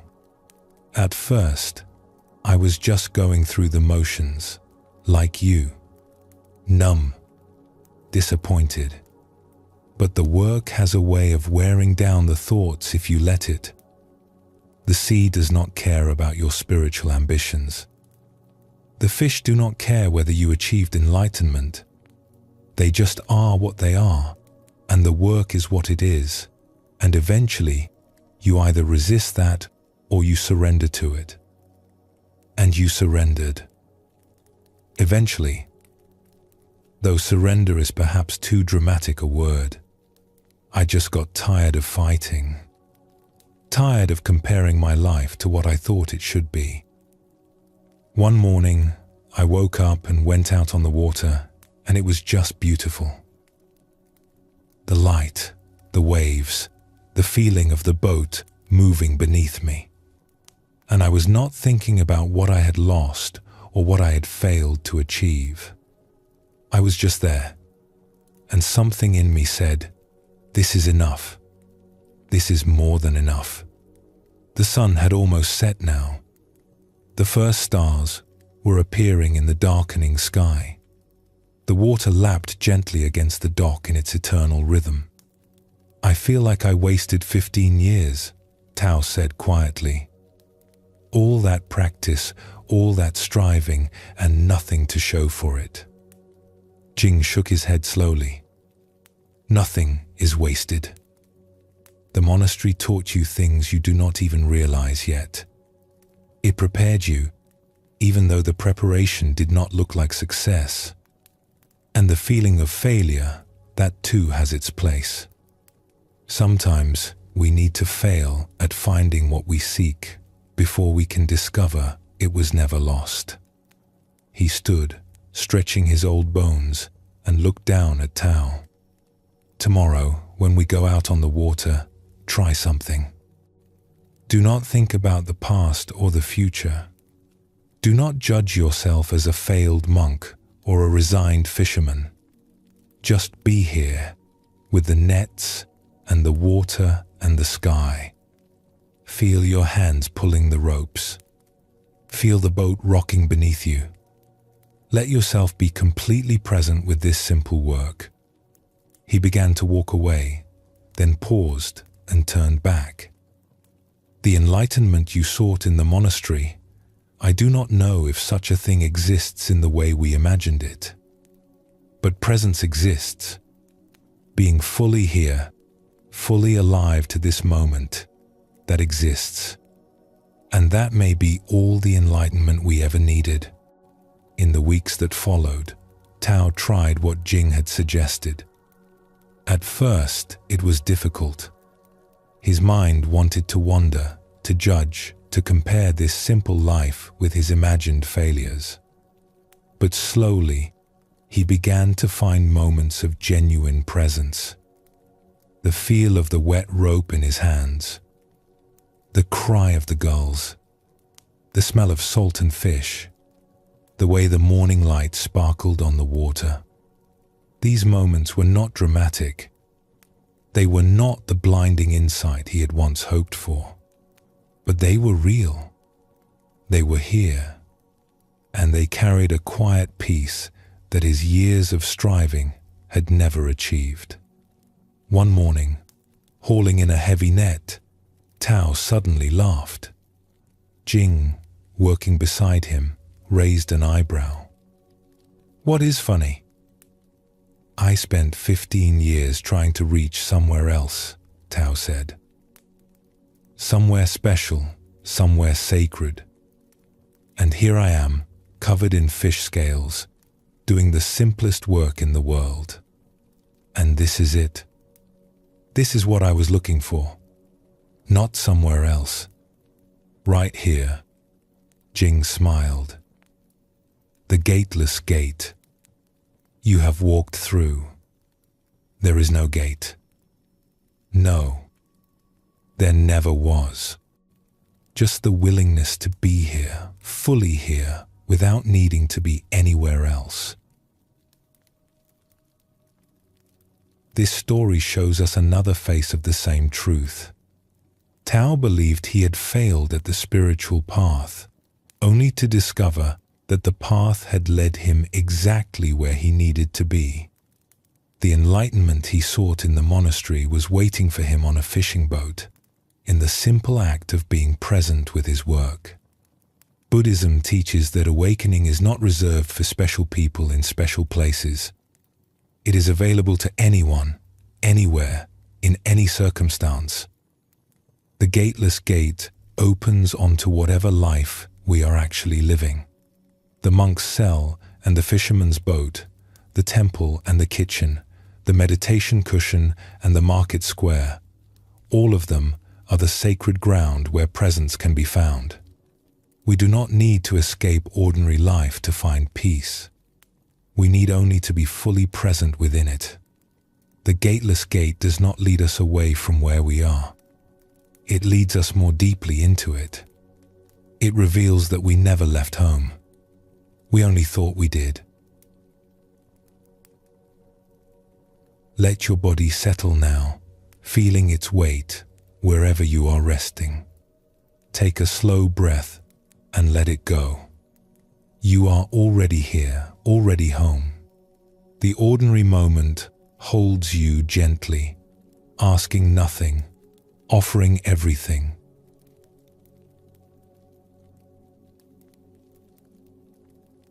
We have seen that the gateless gate leads not to some special realm, but right back to ordinary life.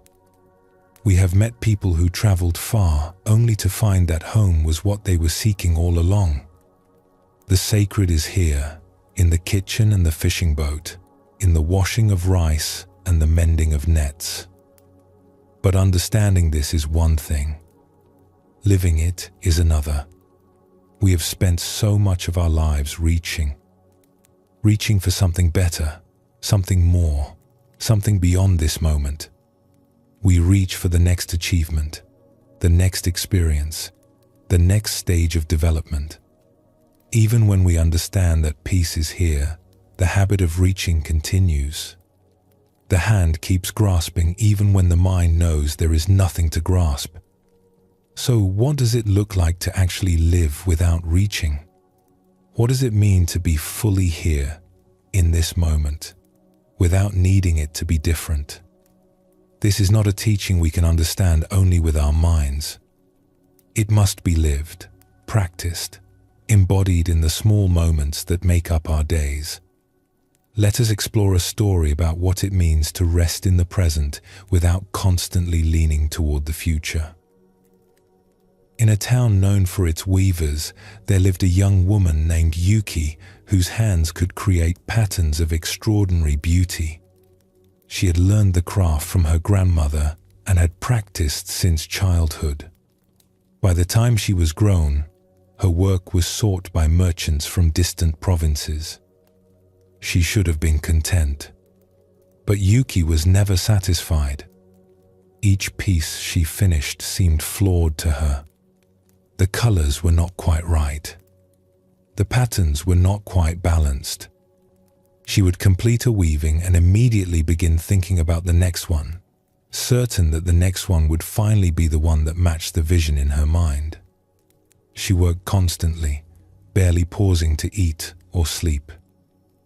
Her workshop was filled with finished pieces that others considered masterpieces, but to Yuki, they were all failures, all stepping stones toward the perfect work she had not yet created. Her friends worried about her. Her family urged her to rest, but she could not stop. The next piece, she always believed, would be the one. One autumn, an elderly weaver named Oma came to the town. She was famous throughout the land, though not for the reasons one might expect. Her work was beautiful, yes, but what drew people to her was something else.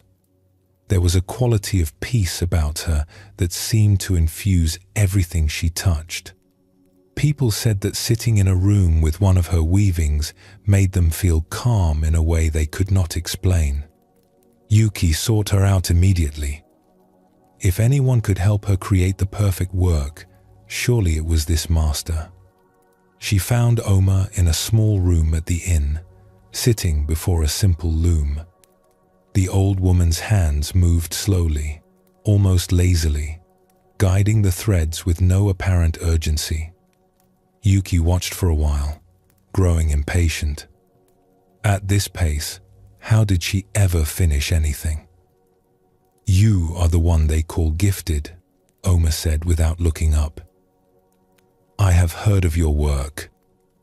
They say you weave faster than anyone and that your patterns are complex beyond what most can achieve." "I try to improve with each piece," Yuki said. "I am never satisfied. There is always something that could be better. And does this dissatisfaction drive you to excellence?" "I believe so. Without it, I would become complacent. I would stop growing." Oma nodded slowly, her hands still moving at their unhurried pace. "Come. Sit beside me. Watch what I do." Yuki sat, though she felt restless almost immediately. The old woman's movements were so slow. How could she bear it?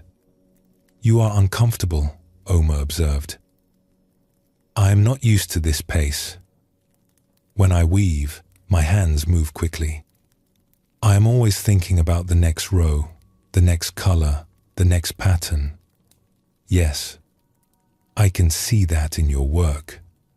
It is technically brilliant. Every thread perfectly placed. But there is a quality missing." Yuki felt a flash of defensiveness. "What quality?" "Peace. Presence. The feeling that the weaver was actually there, in each moment of creation, rather than always reaching ahead to what comes next." Oma paused in her work and turned to look at Yuki directly. "Your weavings are made by someone who is never here, someone who is always somewhere else, in the future, in the imagined perfect peace that never arrives." The words stung, but Yuki could not deny their truth. She was never present with her work. She was always thinking about how it could be better, always leaning toward the next piece, always dissatisfied with what was actually under her hands. How do I change? She asked. How do I learn to be present? I have tried, but my mind always races ahead. Oma returned to her weaving. You cannot force presence. Presence is what remains when you stop forcing. It is not something you achieve. It is something you allow. But I do not know how to allow it. My whole life I have pushed, strived, reached for the next thing. It is all I know. Then perhaps you need to learn a different way of working. Not as a means to an end. Not as a step towards some future perfection. But as a practice of being fully here with whatever is under your hands. She gestured for Yuki to take her place at the loom. Weave something. Anything. But do not think about the finished piece. Do not compare what you are doing to what you imagine you should be doing. Just feel the thread between your fingers. Just watch the shuttle move. Just be here, with this row, this moment, this breath. Yuki sat before the loom. Her hands took up the shuttle automatically, and she began to weave. Almost immediately, her mind started its usual calculations. This color here would lead to that pattern there, which would need to be balanced by this other color, which meant she should plan ahead for the next several rows. Stop, Oma said gently. You are already gone. You are already in the future, planning, calculating. Come back. Yuki paused, frustrated. I do not know how to stop. My mind does this on its own. I know. It is a strong habit. But habits can be softened. Try again. This time, when you notice your mind racing ahead, simply come back to your hands. To the thread. To this single movement you are making right now. Yuki tried again. And again. Each time, her mind would leap forward, and Oma would gently call her back. It was exhausting in a strange way, this constant returning. She had never noticed how rarely she was actually present with her work. They continued this way for hours. Slowly, something began to shift. There were moments, brief at first, when Yuki found herself simply there. Not planning, not evaluating, just feeling the thread, watching the colors merge, being present with the movement of her hands.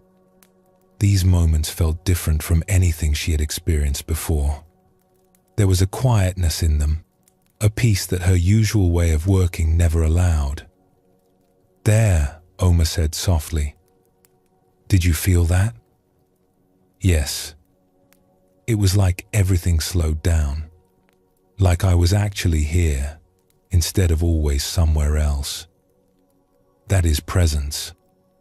It is not something you create. It is what appears when you stop creating so much else. When you stop reaching for the future, the present opens up. But it lasted only a moment. Then my mind started planning again. That is natural. The mind has been reaching for a long time. It does not stop overnight. But you felt the difference. You know now what presence is. That knowing is the beginning. Over the following days, Yuki continued to practice with Oma. She learned to notice when her mind raced ahead and to gently bring it back. She learned that dissatisfaction was just another form of reaching. Always wanting the work to be something other than what it was. She learned that presence was not a destination but a practice, something to return to again and again, without judgment when she forgot. I notice I judge myself, Yuki said one afternoon. When my mind races ahead, I feel frustrated. I think I should be better at this by now. Oma laughed softly. And that judgment is just more reaching. Reaching toward a version of yourself who is perfectly present all the time. Let that go too. There is no perfect state you are supposed to achieve. There is just this moment, and then this moment, and then this moment. Each one an opportunity to be here. The weaving she produced during those days was different from her usual work. Technically, it was simpler, but there was something else in it, a quality of peace that her more complex pieces lacked. When she looked at it, she did not immediately see what was wrong with it. She just saw what it was. "This is what people feel in your work," Yuki said to Oma. "This is why they say your weavings bring calm. It is not the patterns or the colors. It is that you are actually present when you make them. That presence stays in the work." Oma smiled. "The work carries whatever we bring to it. If we bring striving and dissatisfaction, that is what people will feel. If we bring presence and peace, that is what they will receive. But what about excellence? What about improvement? If I stop reaching for better, will I not stagnate? There is a difference between reaching and growing. Reaching is tense. It comes from dissatisfaction, from the feeling that this moment is not enough. Growing is natural. It happens by itself when we are fully present with our work. We see more clearly. We respond more sensitively. We improve not because we are grasping at improvement, but because presence itself is a teacher. When Yuki returned to her own workshop, she brought this practice with her. She wove more slowly now, though not as slowly as Oma. She paused more often to feel the thread, to notice where her mind had gone, to come back to the present. Her production decreased, but something else increased. A quality in her work that people noticed even if they could not name it. And within herself, a peace she had never known during all her years of relentless striving. She still wanted to improve. She still saw ways her work could grow. But these were no longer sources of suffering. They were natural movements of a craft that was alive, unfolding at its own pace, without the desperate reaching that had once consumed her. Years later, when young weavers came to her with the same restless ambition she had once possessed, she would tell them about Oma and what she had learned. "The excellence you seek will not come from reaching," she would say. "It will come from presence. Be fully here with your work, and the work will teach you what you need to know. The next piece will come when it comes. For now, there is only this piece, this thread, this moment. That is enough. That has always been enough." This story shows us what it looks like to shift from reaching to presence. Yuki's constant striving had created technically excellent work, but it lacked the peace that can only come from actually being present in the moment of creation. When she learned to stop reaching for the next piece, the current piece revealed its own quiet beauty. Zen teaches that striving can become its own obstacle. When we are always leaning toward the future, we miss what is here. When we are always dissatisfied with this moment, we cannot receive its gifts. The Gateless Gate asks us to stop reaching and simply be where we are. Not because reaching is wrong, but because what we are reaching for is already here. The Buddha spoke of a middle way between indulgence and extreme effort. This middle way is not passive or lazy. It is fully engaged, but without the tension of grasping. It is present and attentive, but without the dissatisfaction that poisons so much of our doing. When we find this balance, our work becomes a form of meditation, and every moment becomes a doorway to peace. In a valley where travelers often passed on their way to distant markets, there lived a woman named Ami who had spent most of her life waiting. As a young woman, she had waited for the right opportunity to begin her real life. As a mother, she had waited for her children to grow so she could finally pursue her own interests. As her children left home, she had waited for circumstances to align so she could travel, learn, explore. Now she was past 50 and she was still waiting. Her husband had died several years ago. Her children lived in other towns, and she ran a small inn that provided for her needs. She should have been free to do all the things she had postponed, but somehow she could not begin. There was always a reason to wait a little longer. The inn was too busy. The season was not right. She did not feel prepared. A traveling merchant named Ko passed through her inn several times a year. He was perhaps 10 years older than Ami, with a weathered face and kind eyes. Unlike the other merchants who hurried through on their way to somewhere else, Ko always lingered. He would sit by the fire in the evening, sipping tea, watching the flames with an expression of quiet contentment. Ami noticed that Ko seemed genuinely happy in a way that puzzled her. His life was not easy. He traveled constantly, slept in different beds every night, owned nothing more than he could carry. And yet he radiated a peace that Ami, with her stable home and secure livelihood, did not possess. One evening, when the other guests had retired and the fire had burned down to embers, Ami found the courage to ask him about it. "You always seem so content," she said. "How is that possible? Your life is uncertain, always moving, never settled." Ko smiled and took a sip of his tea. "Perhaps that is why.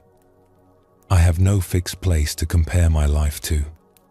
I have no image of how things should be that makes me dissatisfied with how they are. I am just here, in this inn, by this fire, and that is enough." "But do you not want more? Do you not have dreams of something better?" "I used to. When I was younger, I was always dreaming of the next destination, the next opportunity, the life I would have someday when conditions were right."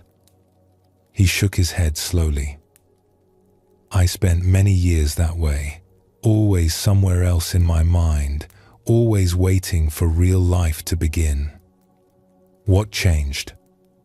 Ko was quiet for a moment, watching the last flames flicker among the coals. "I got sick. Very sick when I was about your age. I thought I was going to die. I lay in a stranger's house for weeks, unable to move, certain that my time was ending." He paused, and I realized that I had wasted most of my life waiting for the right moment, the right circumstances, the right feeling. All that time, life was happening, and I was not really there for it. I was always in the future, in the life I planned to live someday. "Did you recover?" "Obviously." He smiled. "But I was different after that. I stopped waiting. I stopped believing that real life was somewhere ahead of me, in some better circumstances that might never come. I started living in the only place life actually exists, which is right here, right now, in whatever situation I find myself." Ami felt something stir in her chest, something uncomfortable and familiar. "I have been waiting my whole life," she said quietly. "Always for something. First for my children to grow. Then for my husband to retire so we could travel together. Then he died, and I told myself I would wait until the grief passed. Now I do not know what I am waiting for. The waiting has become a habit." Ko nodded. That is how it happens. We wait for so long that we forget there was ever something we were waiting for. The waiting becomes its own way of life, a way of not being fully here. How do I stop? How do I stop waiting and start living? You cannot force it. Waiting is a kind of reaching toward a future that never arrives. Stopping is not something you do. It is something you stop doing. He set down his teacup and looked at her directly. Right now, in this moment, are you waiting for something? Ami considered the question. Was she waiting? She noticed a subtle tension in her body, a leaning forward, a sense that this moment was not quite the real thing. Yes, even now she was waiting. For what? She could not say. But the waiting was there. Yes, she admitted. Even now. I do not know what for, but yes. Can you feel that tension? That leaning towards something else? Yes. Now, just for a moment, let it go. Do not try to feel anything special. Just stop leaning. Let yourself settle back into this moment exactly as it is. The fire, the tea, the quiet of the evening. Nothing needs to happen. Nothing needs to change. Just this. Ami tried. It was harder than she expected. The habit of waiting was so ingrained that relaxing it felt almost frightening, like letting go of a rope she had been gripping for years. But slowly, something released. The tension in her body softened. The sense of leaning forward eased. And she found herself simply here, in the quiet inn, by the dying fire, with this kind stranger. Not waiting for anything. Just present. Oh, she said softly. Yes, that is what it feels like to stop waiting. It is not dramatic. It is just this. Just being here, without needing to be somewhere else. They sat together in comfortable silence. The fire crackled and popped. Outside, the wind moved through the trees. Ami noticed how beautiful these simple things were when she was not looking past them towards something else. I have missed so much, she said finally. All those years of waiting, all those moments I was not really present for. Perhaps, but that is also in the past now. The only question is what you do with this moment. And this one. And this one. Ko smiled gently. The past is gone. The future does not exist yet. There is only now. You can spend it waiting, or you can spend it being here. The choice is always available, in every moment. It seems too simple. It is simple.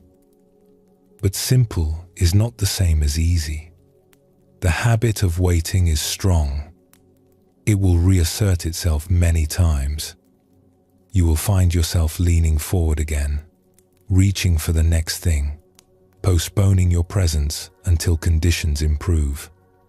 When you notice this, you simply come back. That is the practice.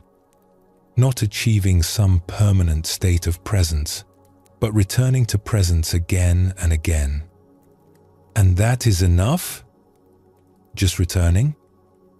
That is everything. The returning is the practice. Each time you notice you have been waiting, each time you come back to the present, you are loosening the habit. You are choosing to be here instead of somewhere else. Over time, the waiting weakens. Not because you fight it, but because you keep choosing something else. Ami looked at the fire, now just a soft glow of embers. She had sat by this fire hundreds of times, but she realized she had never really been here for it. She had always been thinking about what needed to be done, what might happen tomorrow, what she was waiting for. "Thank you," she said. "I do not know if I can change a lifetime of habit, but at least now I see what I have been doing." Seeing is the beginning. You cannot change what you do not see, and you do not need to change everything at once, just this moment, and then the next. That is how a life is lived. After Ko left the next morning, Ami stood in the doorway of her inn and watched him go. The sun was rising over the hills, painting the sky in shades of pink and gold. She noticed how beautiful it was. She noticed that she was here, seeing it, not waiting for something else. In the months that followed, she practiced what Ko had shown her. She noticed when she was waiting and gently let it go. She found herself more present with her guests, more attentive to the small pleasures of her days. She did not become a different person. She did not travel to distant lands or transform her life in dramatic ways. But something shifted. The waiting that had colored everything began to fade, and in its place, a quiet presence emerged that made even the most ordinary moments feel like enough. She never did take the grand journey she had postponed for so many years. But one day, walking to the market on an ordinary morning, she realized she was no longer waiting for her real life to begin. This was her real life. It had always been her real life. She had just been too busy waiting to notice. This story shows us another face of living without reaching. Ami had spent decades waiting for conditions to be right, for real life to begin. The waiting had become so habitual that she no longer knew what she was waiting for. It took a gentle stranger to show her that she could simply stop, could let go of the constant leaning toward a future that never arrived. Buddhism teaches that the present moment is the only place where life actually exists. The past is memory. The future is imagination. Only now is real. When we spend our lives waiting for something else, we miss the life that is actually happening. We trade reality for fantasy, presence for anticipation. The gateless gate opens when we stop waiting, not because waiting is wrong, but because what we are waiting for is already here. The life we postpone is the life we are living. The moment we reach for is the moment we are in.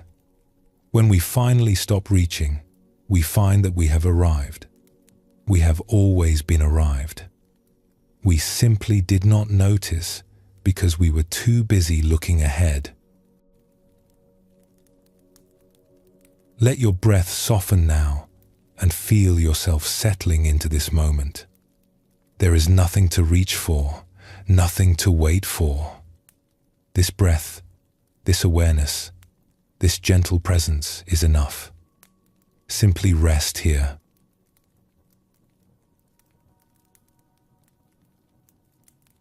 We have explored what it means to stop reaching and to rest in the present moment. We have seen that the habit of leaning toward the future can be softened through gentle practice, through returning again and again to what is here. Now we go deeper still, into something even more beautiful. The gateless gate is not a single threshold we pass through once. It is not a dramatic moment of awakening that happens and then is finished. Every moment is the gate. Every breath, every sight, every ordinary experience is an invitation to be fully present, fully here. This means that awakening is not something that happened in the past or will happen in the future. It is available now. It is available in this breath you are taking. It is available in the sound of these words, in the feeling of your body resting, in the simple fact of being alive in this instant. Zen masters have always pointed to this truth. They would ask their students, "Where is the Buddha?" And the answer was always here, now, in this moment, in this activity, in this breath. Not somewhere else. Not at some other time. The gate is always open because it is simply this moment, offering itself completely, asking only that we receive it. Let us explore another story about this truth. In a busy market town where merchants shouted their wares and customers hurried between stalls, there lived a man named Sen who was always focused on what came next.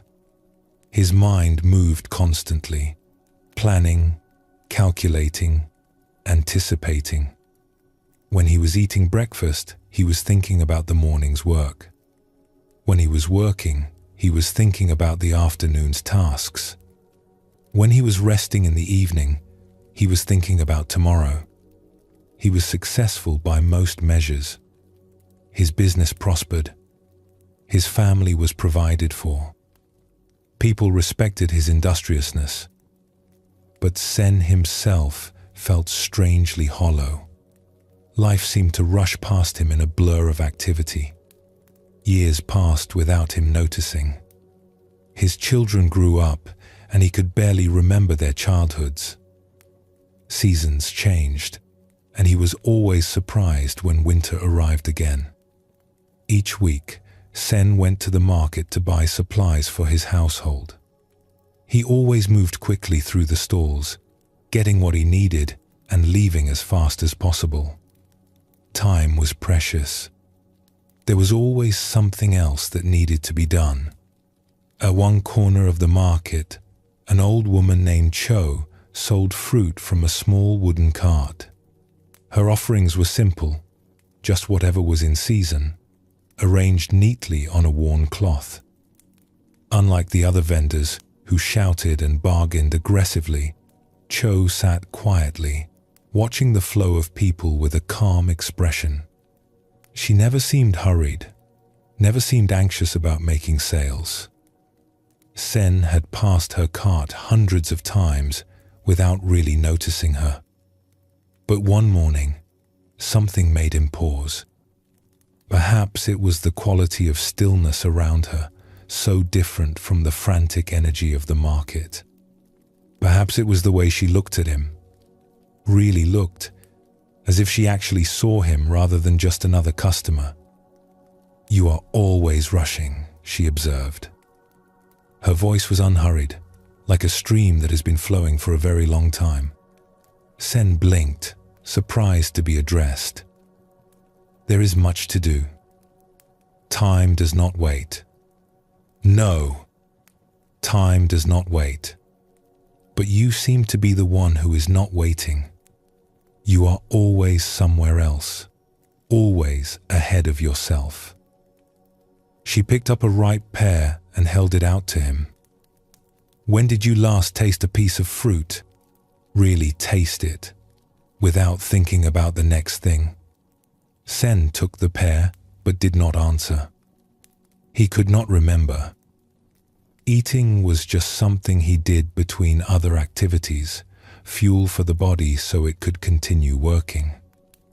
"Sit with me for a moment," Cho said, gesturing to a small stool beside her cart. "The market will still be here in 5 minutes. Your tasks will still be waiting." Something in her voice made Sen obey, though he felt restless almost immediately. He sat on the stool, the pear still in his hand, his mind already calculating how quickly he could leave. "You are not here," Cho observed. "Your body is on that stool, but you are somewhere else." "Where?" "I am thinking about what I need to do today. The supplies I need to buy. The work waiting at home. And when you are doing that work, where will you be?" Sen opened his mouth to answer, then stopped. He would be thinking about something else, of course. He was always thinking about something else. The present moment was just a brief stop on the way to the next thing. "I see you understand," Cho said. "You live your whole life this way. Always in the future, never here. And then you wonder why life feels empty, why the years blur together, why you cannot remember your children growing up." Sen felt a flash of defensiveness. "I have responsibilities. I cannot simply sit and do nothing." "I am not asking you to do nothing. I am asking you to be here while you do something. There is a difference." She nodded at the pear in his hand. "Eat that. But really, eat it. Feel the skin against your fingers. Smell it. Taste it fully, without rushing to the next bite. Let yourself be completely present with this one simple act." Sen looked at the pear. It was a small thing, not important, but something about Cho's quiet certainty made him want to try. He brought the fruit to his nose and inhaled. The scent was sweet, richer than he had noticed before. He bit into it. The juice was cool on his tongue, the flesh soft and yielding. He chewed slowly, paying attention to the texture, the flavor, the simple pleasure of eating something fresh. For a moment, just a moment, his mind stopped racing ahead. There was just this. The taste of pear, the morning sunlight, the sounds of the market around him. He was here, fully here, in a way he had not been for longer than he could remember. Then his mind started up again, reminding him of all the things he needed to do. But the moment had happened. He had felt it. "There," Cho said softly. "That is what being present feels like. That is what every moment offers, if you are willing to receive it. But I cannot eat pears all day. I have work to do, responsibilities to meet." "Of course. But presence is not about what you do. It is about how you do it. You can rush through your work, always ahead of yourself, missing everything. Or you can be here, in each task, in each moment, fully alive to what is actually happening." She smiled gently. "The gate is always open, Sen. Every moment is an invitation, but you have to stop long enough to walk through." "What gate? What do you mean?" Cho was quiet for a moment, watching the people hurry past. There is something people spend their whole lives looking for. Peace, fulfillment, the feeling that life means something. They search for it in achievements, in possessions, in future plans. But it is not in any of those things. It is here, in this moment, in the simple act of being fully present. She tapped the wooden cart beside her.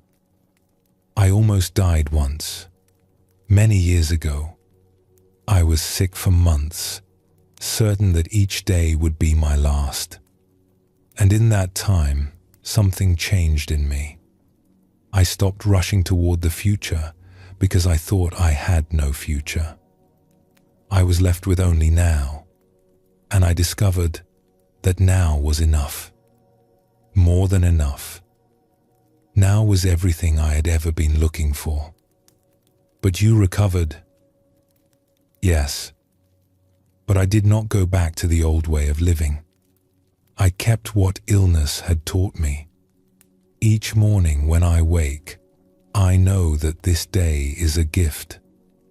Each moment is an opportunity to be here, to taste this life fully, to walk through the gate that is always open."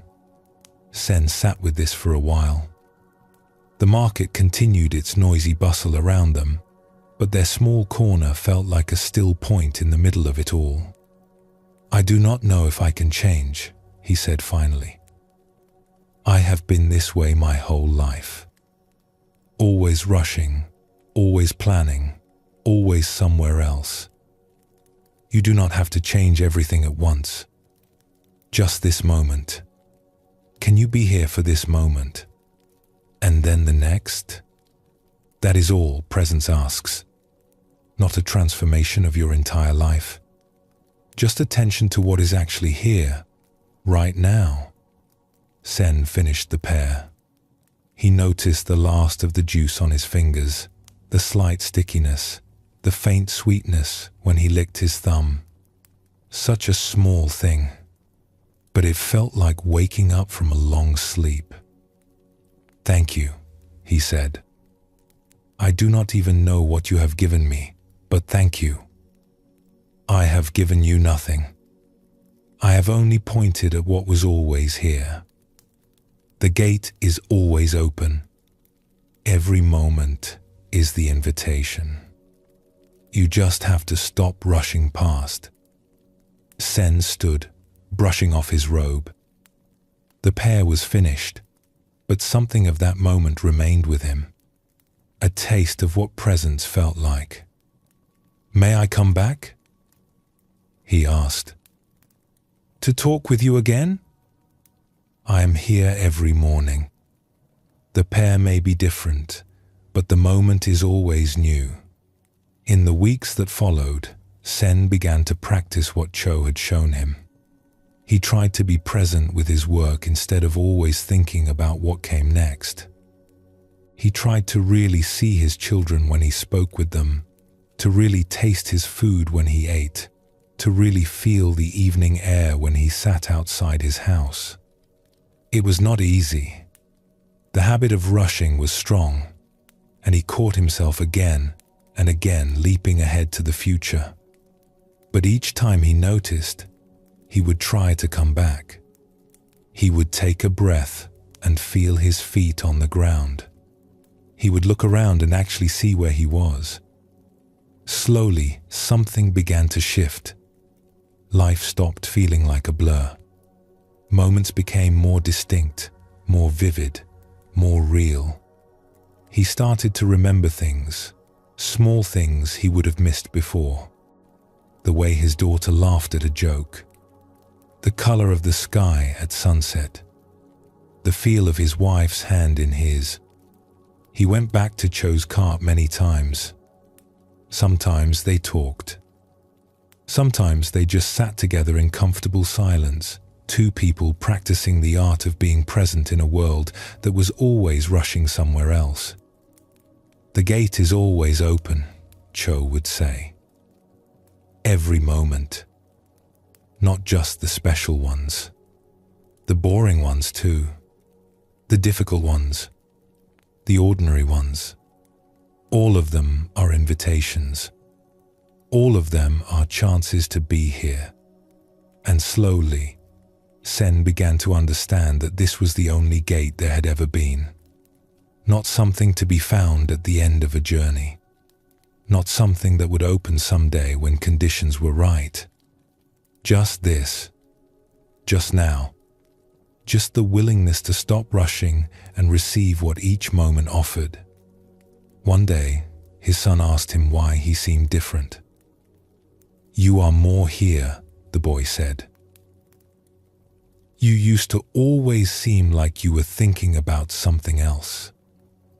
Now, when I talk to you, you actually listen." Sen smiled. "I am learning to stop rushing past the gate." "What gate?" "This one," Sen said, gesturing at the two of them sitting together, at the evening light coming through the window, at the simple moment they were sharing. This moment. It is the only gate there has ever been. This story shows us that the gateless gate is not a single doorway we pass through once. It is present in every moment, in every ordinary experience, waiting for us to notice. Sen, had been rushing past this gate his whole life, always focused on what came next, never present with what was here. It took a wise old woman to help him see that he did not need to go anywhere to find what he was seeking.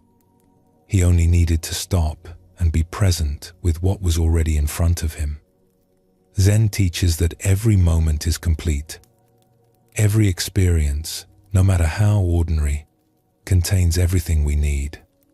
When we are truly present, washing dishes is as sacred as meditation. Walking to work is as profound as pilgrimage. The gate is not somewhere else. It is here, now, in whatever we are doing. The Buddha did not teach that enlightenment was reserved for special moments in special places. He taught that awakening is available in every instant, to anyone who is willing to be fully present. The gateless gate opens again and again, with every breath, offering us the same invitation. Be here, receive this moment, let it be enough. In a village where the river wound slowly through fields of green and gold, there lived a young woman named Rin, who had very little patience. She walked fast, talked fast, thought fast. Life was too short to waste on slowness. There were things to accomplish, places to go, a future to build. Her grandmother, Hua, was the opposite. She moved through life like the river itself, slow and unhurried, taking her time with everything. She would spend an hour drinking a cup of tea. She would pause in the middle of walking to look at a flower or watch a bird. She seemed entirely unconcerned with the passage of time. Rin loved her grandmother, but could not understand her. How could she stand to move so slowly? Did she not realize how much she was missing by taking so long with everything?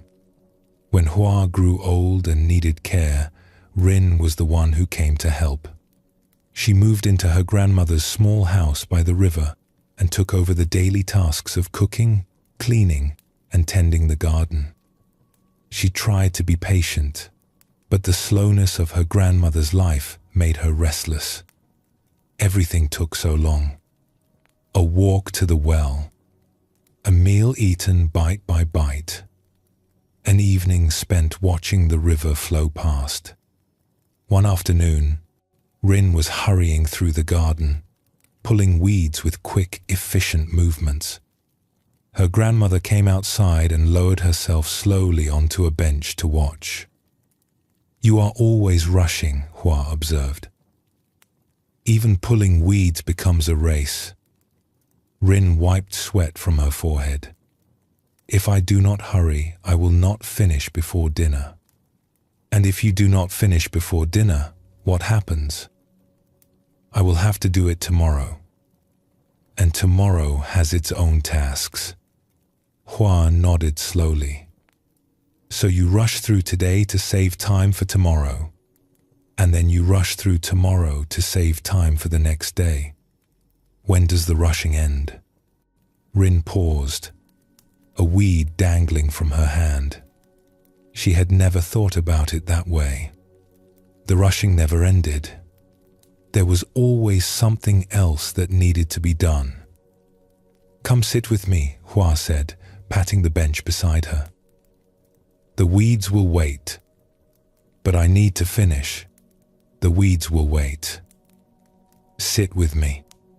Rin sighed, but obeyed. She sat on the bench, her body still tense with the urge to move, to do, to accomplish. "Look at the river," Hua said. "What do you see?" Rin looked. The river was the same as always. Brown water, moving slowly between green banks. Nothing special. "I see the river," she said. "Look again. Really look." Rin tried to see what her grandmother was pointing at.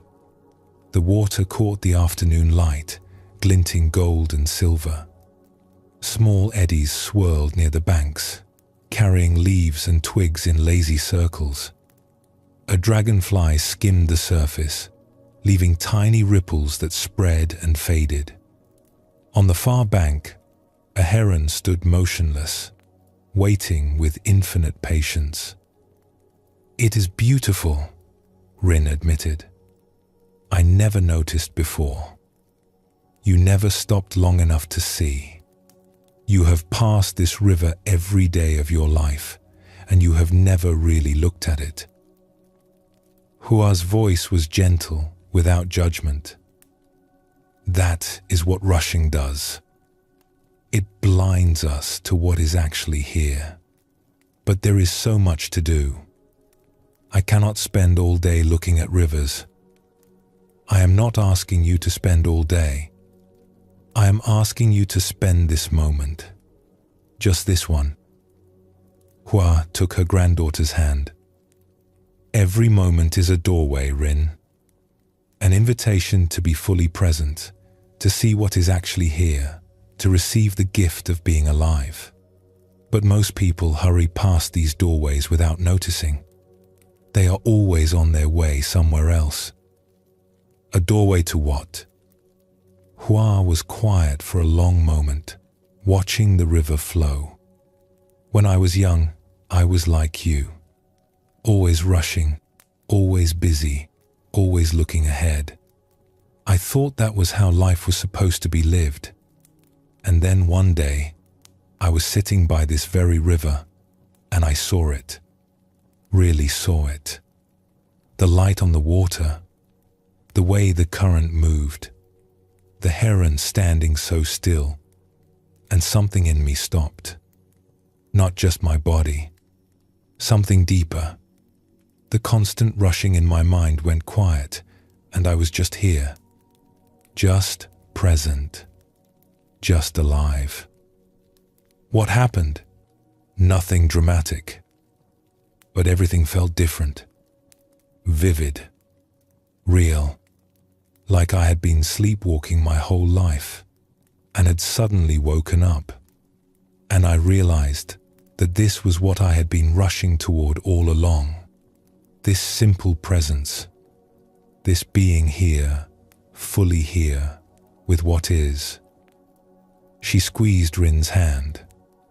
"I had been looking for a gate to pass through, something that would take me to a better life, a more meaningful existence.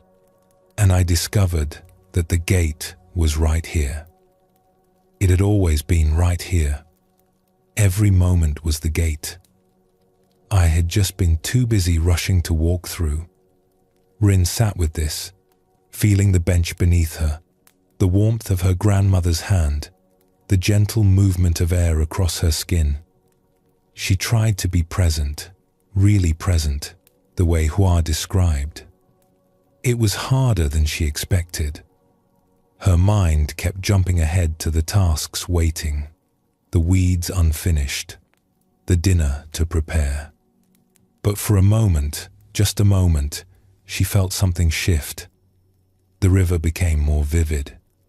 The sounds of the afternoon, birds and insects, and the soft lapping of water became clearer. She was here, actually here, in a way she rarely was. "Oh," she said softly. "Yes, that is it. That is the gate opening. Not somewhere else. Not at some special time. Right here, in this ordinary moment, sitting on this old bench, looking at this river you have seen 1,000 times."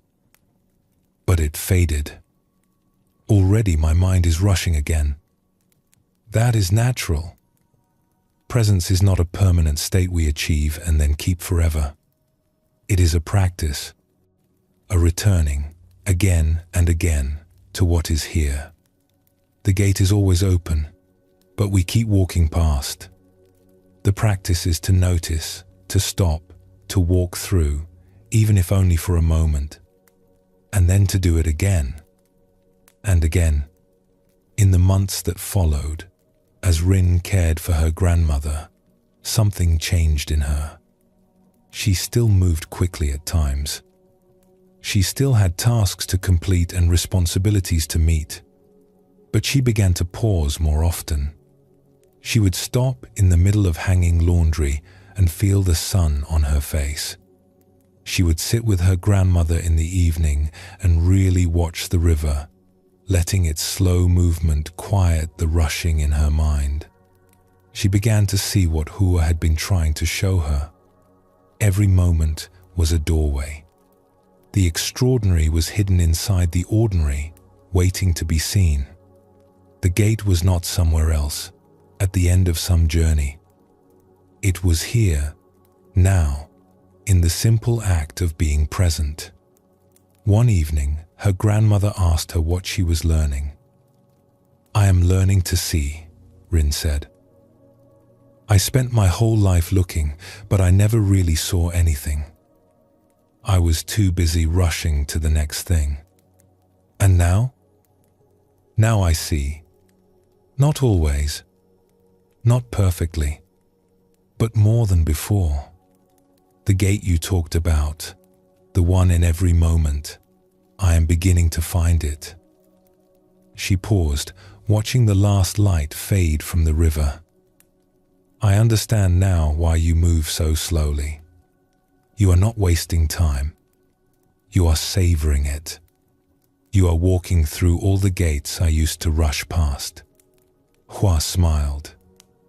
"Every moment is a gift. Most people tear open one gift while reaching for the next, never really receiving any of them. But if you slow down, if you receive each one fully, you find that every gift contains everything you ever wanted." When Hua eventually died, peacefully, on a spring morning with the sound of the river outside the window, Rin was holding her hand.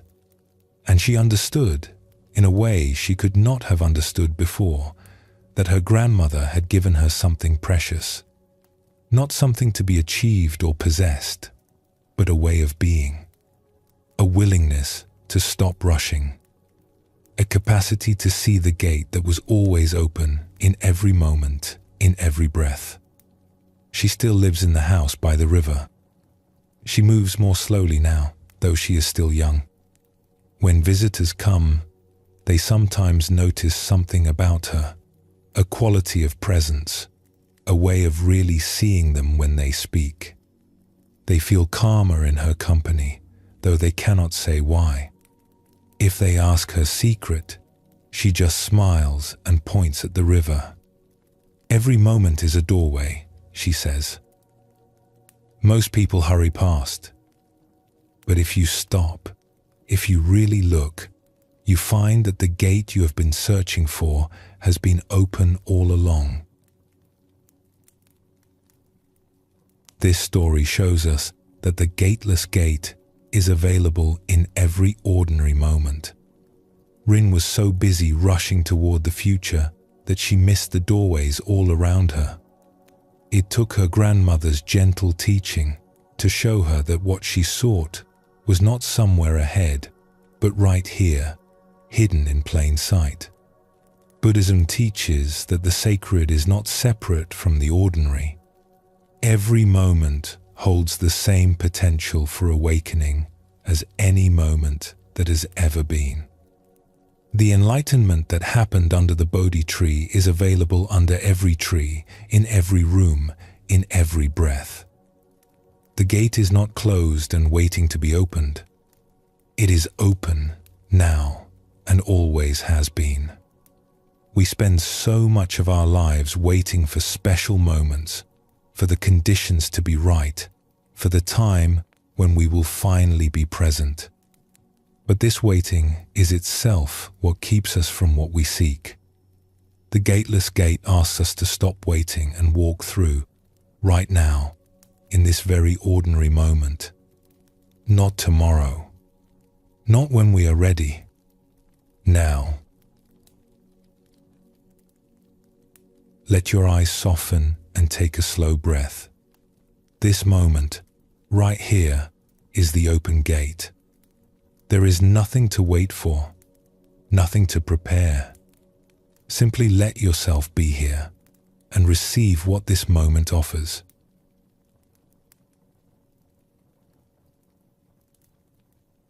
We have journeyed far together through the teaching of the gateless gate. We have seen that the barrier is an illusion, that we build it ourselves through our seeking, that there is no crossing to make because we are already where we hope to arrive. We have discovered that the gate leads back to ordinary life, that living without reaching is the practice, and that every moment is an open doorway.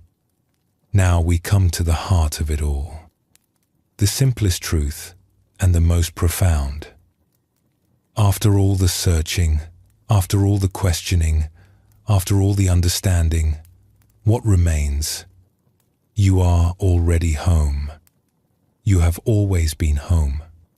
The gate we sought was only ever our own belief that we were somewhere else. When that belief grows quiet, we find ourselves exactly where we have always been. Not changed, not transformed into something new, but finally seeing what was always true. This is not something to achieve or understand with the mind alone. It is something to rest in, something to let wash over you like gentle water. The journey is complete, not because we have arrived somewhere new, but because we have stopped pretending we were ever anywhere else. Tonight, as we prepare for rest, we explore what it means to finally come home. We meet people who searched and struggled, only to find that home had been waiting for them all along, patient and unchanged, exactly where they left it. In a village surrounded by ancient trees, there lived an old man named Jin who had spent his life traveling. As a young man, he had felt a restlessness that the familiar streets of his birthplace could not satisfy. He had dreamed of distant lands, of experiences that would transform him, of wisdom he might find beyond the horizon. So he had left. For 40 years he wandered, crossing mountains and deserts, sailing across seas, walking roads that led to places he had never imagined. He studied with teachers in foreign temples. He worked at trades he had never known. He learned languages and customs and ways of seeing the world that his village had never shown him.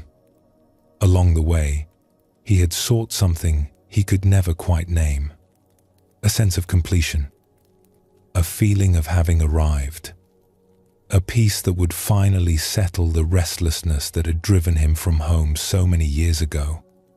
He had touched this feeling at times, in moments of beauty or insight, but it never lasted.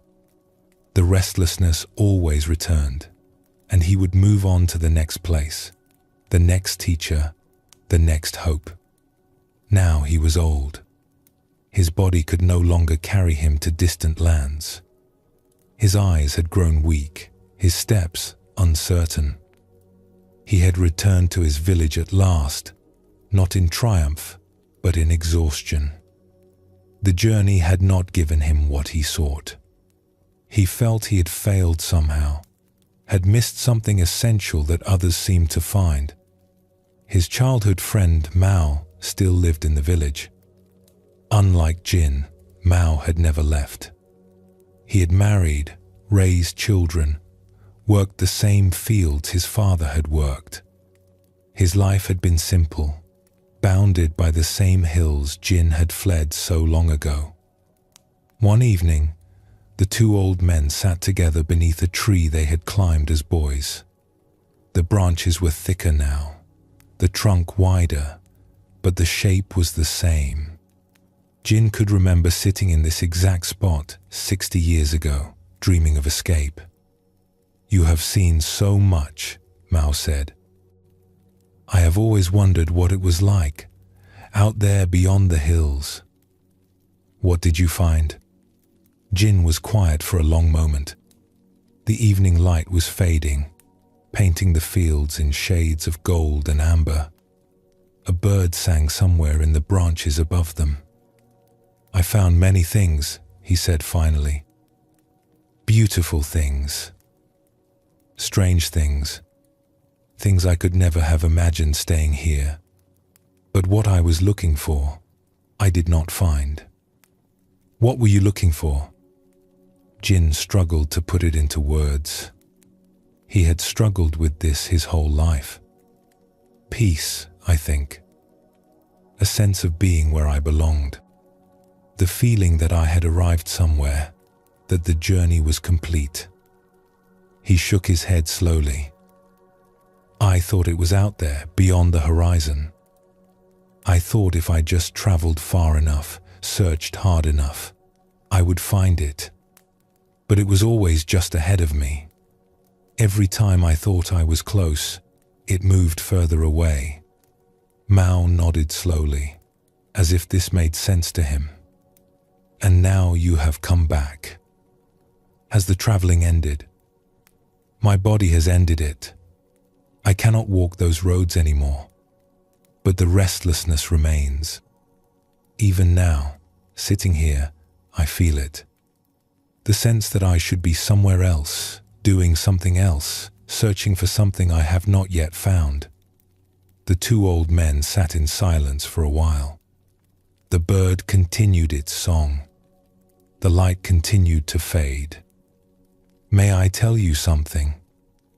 Mao asked. Something I have never told anyone? Of course. When we were young, I envied you. You had the courage to leave, to seek something greater than this small village. I stayed because I was afraid. Afraid of the unknown, afraid of leaving everything familiar. I told myself I was content, but there was always a part of me that wondered what I had missed. Jin nodded. He had suspected as much. But something happened over the years, Mao continued. I stopped wondering. Not because I convinced myself I had made the right choice, but because I found something here that I did not expect to find. What did you find? Mao gestured at the fields around them, at the tree they sat beneath, at the village in the distance, with its familiar rooftops and winding paths. This. Just this. I stopped looking for something else, and I found that this was enough. More than enough. The peace you were seeking in distant lands, I found it here, in the same place I was born. Not because this place is special, but because I stopped believing I needed to be somewhere else. Jin felt something stir in his chest, a mix of grief and recognition. I traveled the whole world looking for home, he said quietly. And you found it without leaving.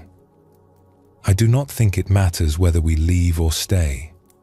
What matters is whether we stop seeking long enough to see where we actually are. Mao paused, watching a flock of birds settle into the trees for the night. For many years, I compared my life to yours. I imagined you having adventures, finding wisdom, becoming someone larger than this small village could contain. I felt diminished by my own stillness. What changed? I realized that the restlessness you felt, I felt it too. Just because I stayed in one place did not mean I was at peace. My body was here, but my mind was often elsewhere, wondering about roads not taken, lives not lived. Mao smiled softly. The seeking can happen anywhere, Jin. You sought by moving. I sought by imagining. Neither of us was really here. And now? Now I am here. Not because I stopped having thoughts about other places, but because I stopped believing those thoughts were telling me something important. This place, this village, these fields and trees and familiar faces, they are enough.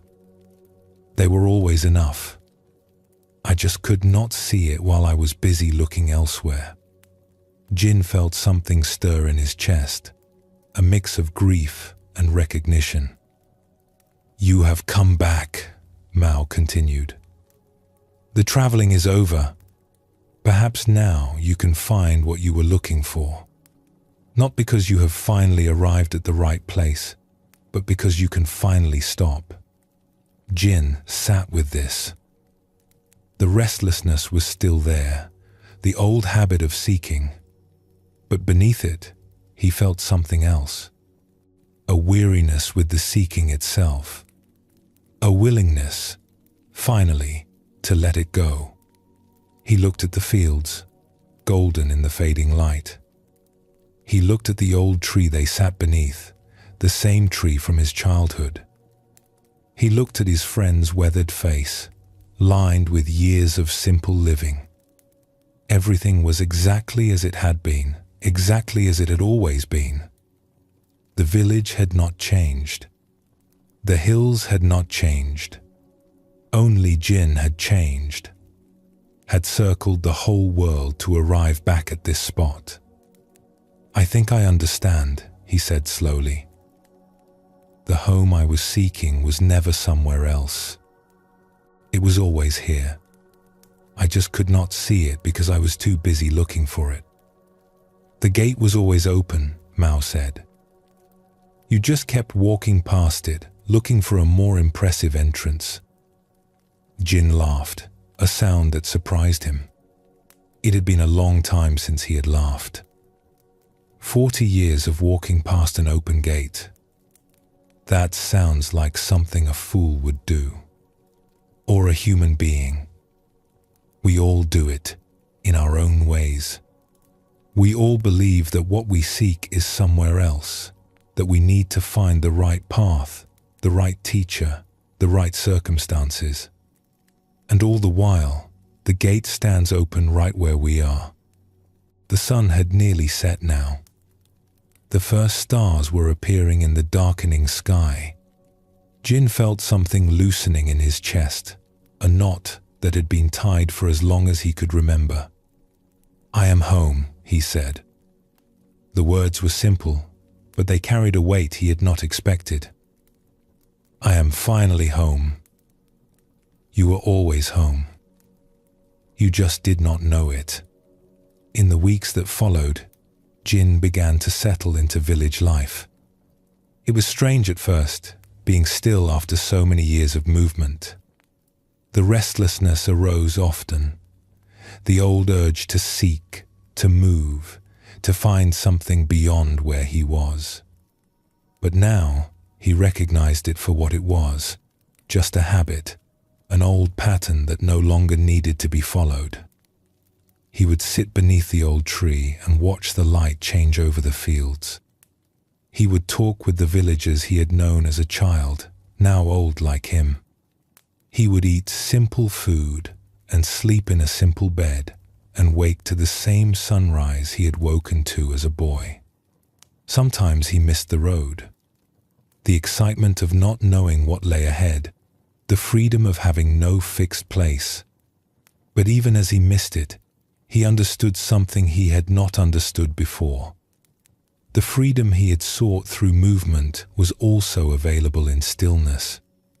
The excitement of discovery was also present in the familiar, if he looked with fresh eyes. One morning, walking through the village, he passed a young man packing a bag, clearly preparing for a journey.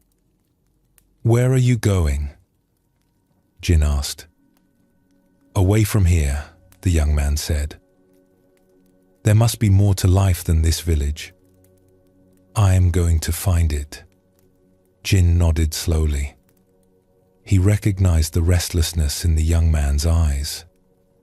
It was the same restlessness that had driven him away so many years ago. I hope you find what you are looking for, Jin said. Did you find it? Everyone says you traveled the whole world. Jin was quiet for a moment.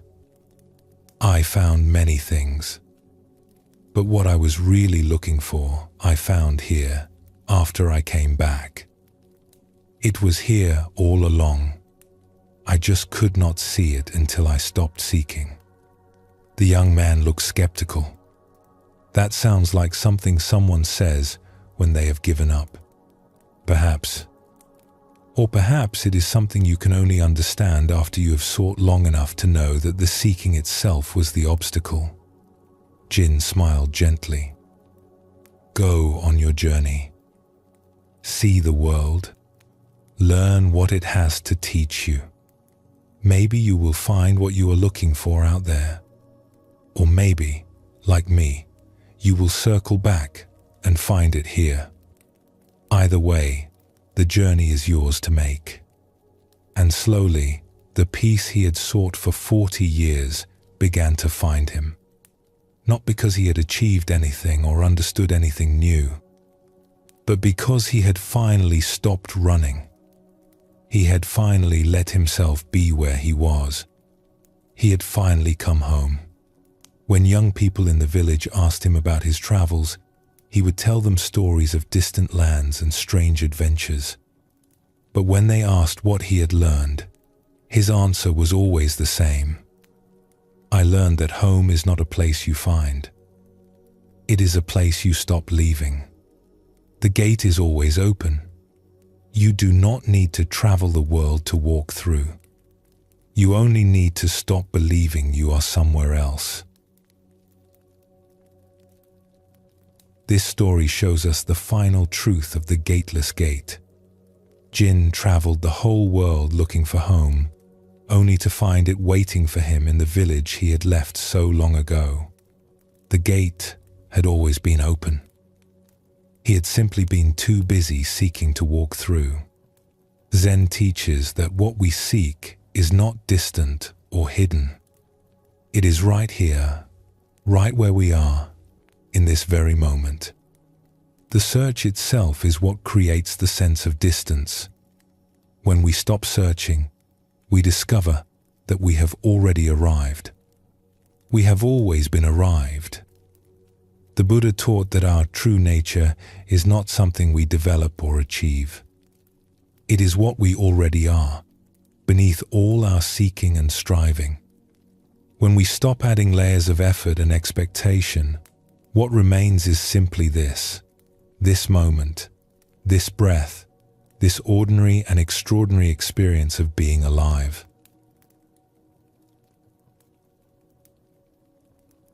Let your eyes close gently now. Let your body settle into rest.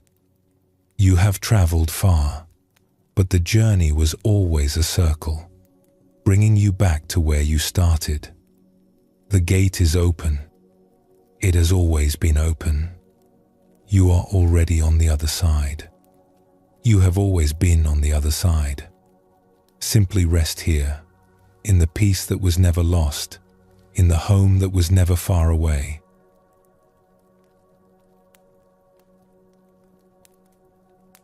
We have traveled far together tonight, through many stories and teachings, and yet we have arrived nowhere at all. That is the beautiful truth of the gateless gate. There was never anywhere to go. We have seen that the barrier between ourselves and peace is an illusion, a wall made of nothing but belief. We have discovered that we build this wall ourselves through our seeking and preparing, our waiting and reaching. We have learned that there is no crossing to make because we are already on the other side, have always been on the other side. We have found that the gateless gate leads back to ordinary life, to the kitchen and the fishing boat, to the washing of rice and the mending of nets. We have practiced living without reaching, resting in the present without constantly leaning toward the future. We have seen that every moment is an open gate, that the sacred is hidden in the ordinary, waiting for us to stop rushing past. And finally, we have come home. Not to a new place, but to where we have always been. Not through achievement or transformation, but through simple recognition. The gate was never closed. The peace was never far away. We were home all along. We simply did not know it. Now we can rest. Not because we have accomplished something, but because we have seen that there was never anything to accomplish. The searching can end. The striving can settle. There is just this breath, this moment, this gentle presence that asks nothing and offers everything. You are already home. You have always been home. Let the questions settle like leaves on still water. Let the seeking dissolve like morning mist. The gateless gate asks nothing of you except to be here, and you are here. You have always been here. Sleep well, and thank you for joining us at Sleepy Monk.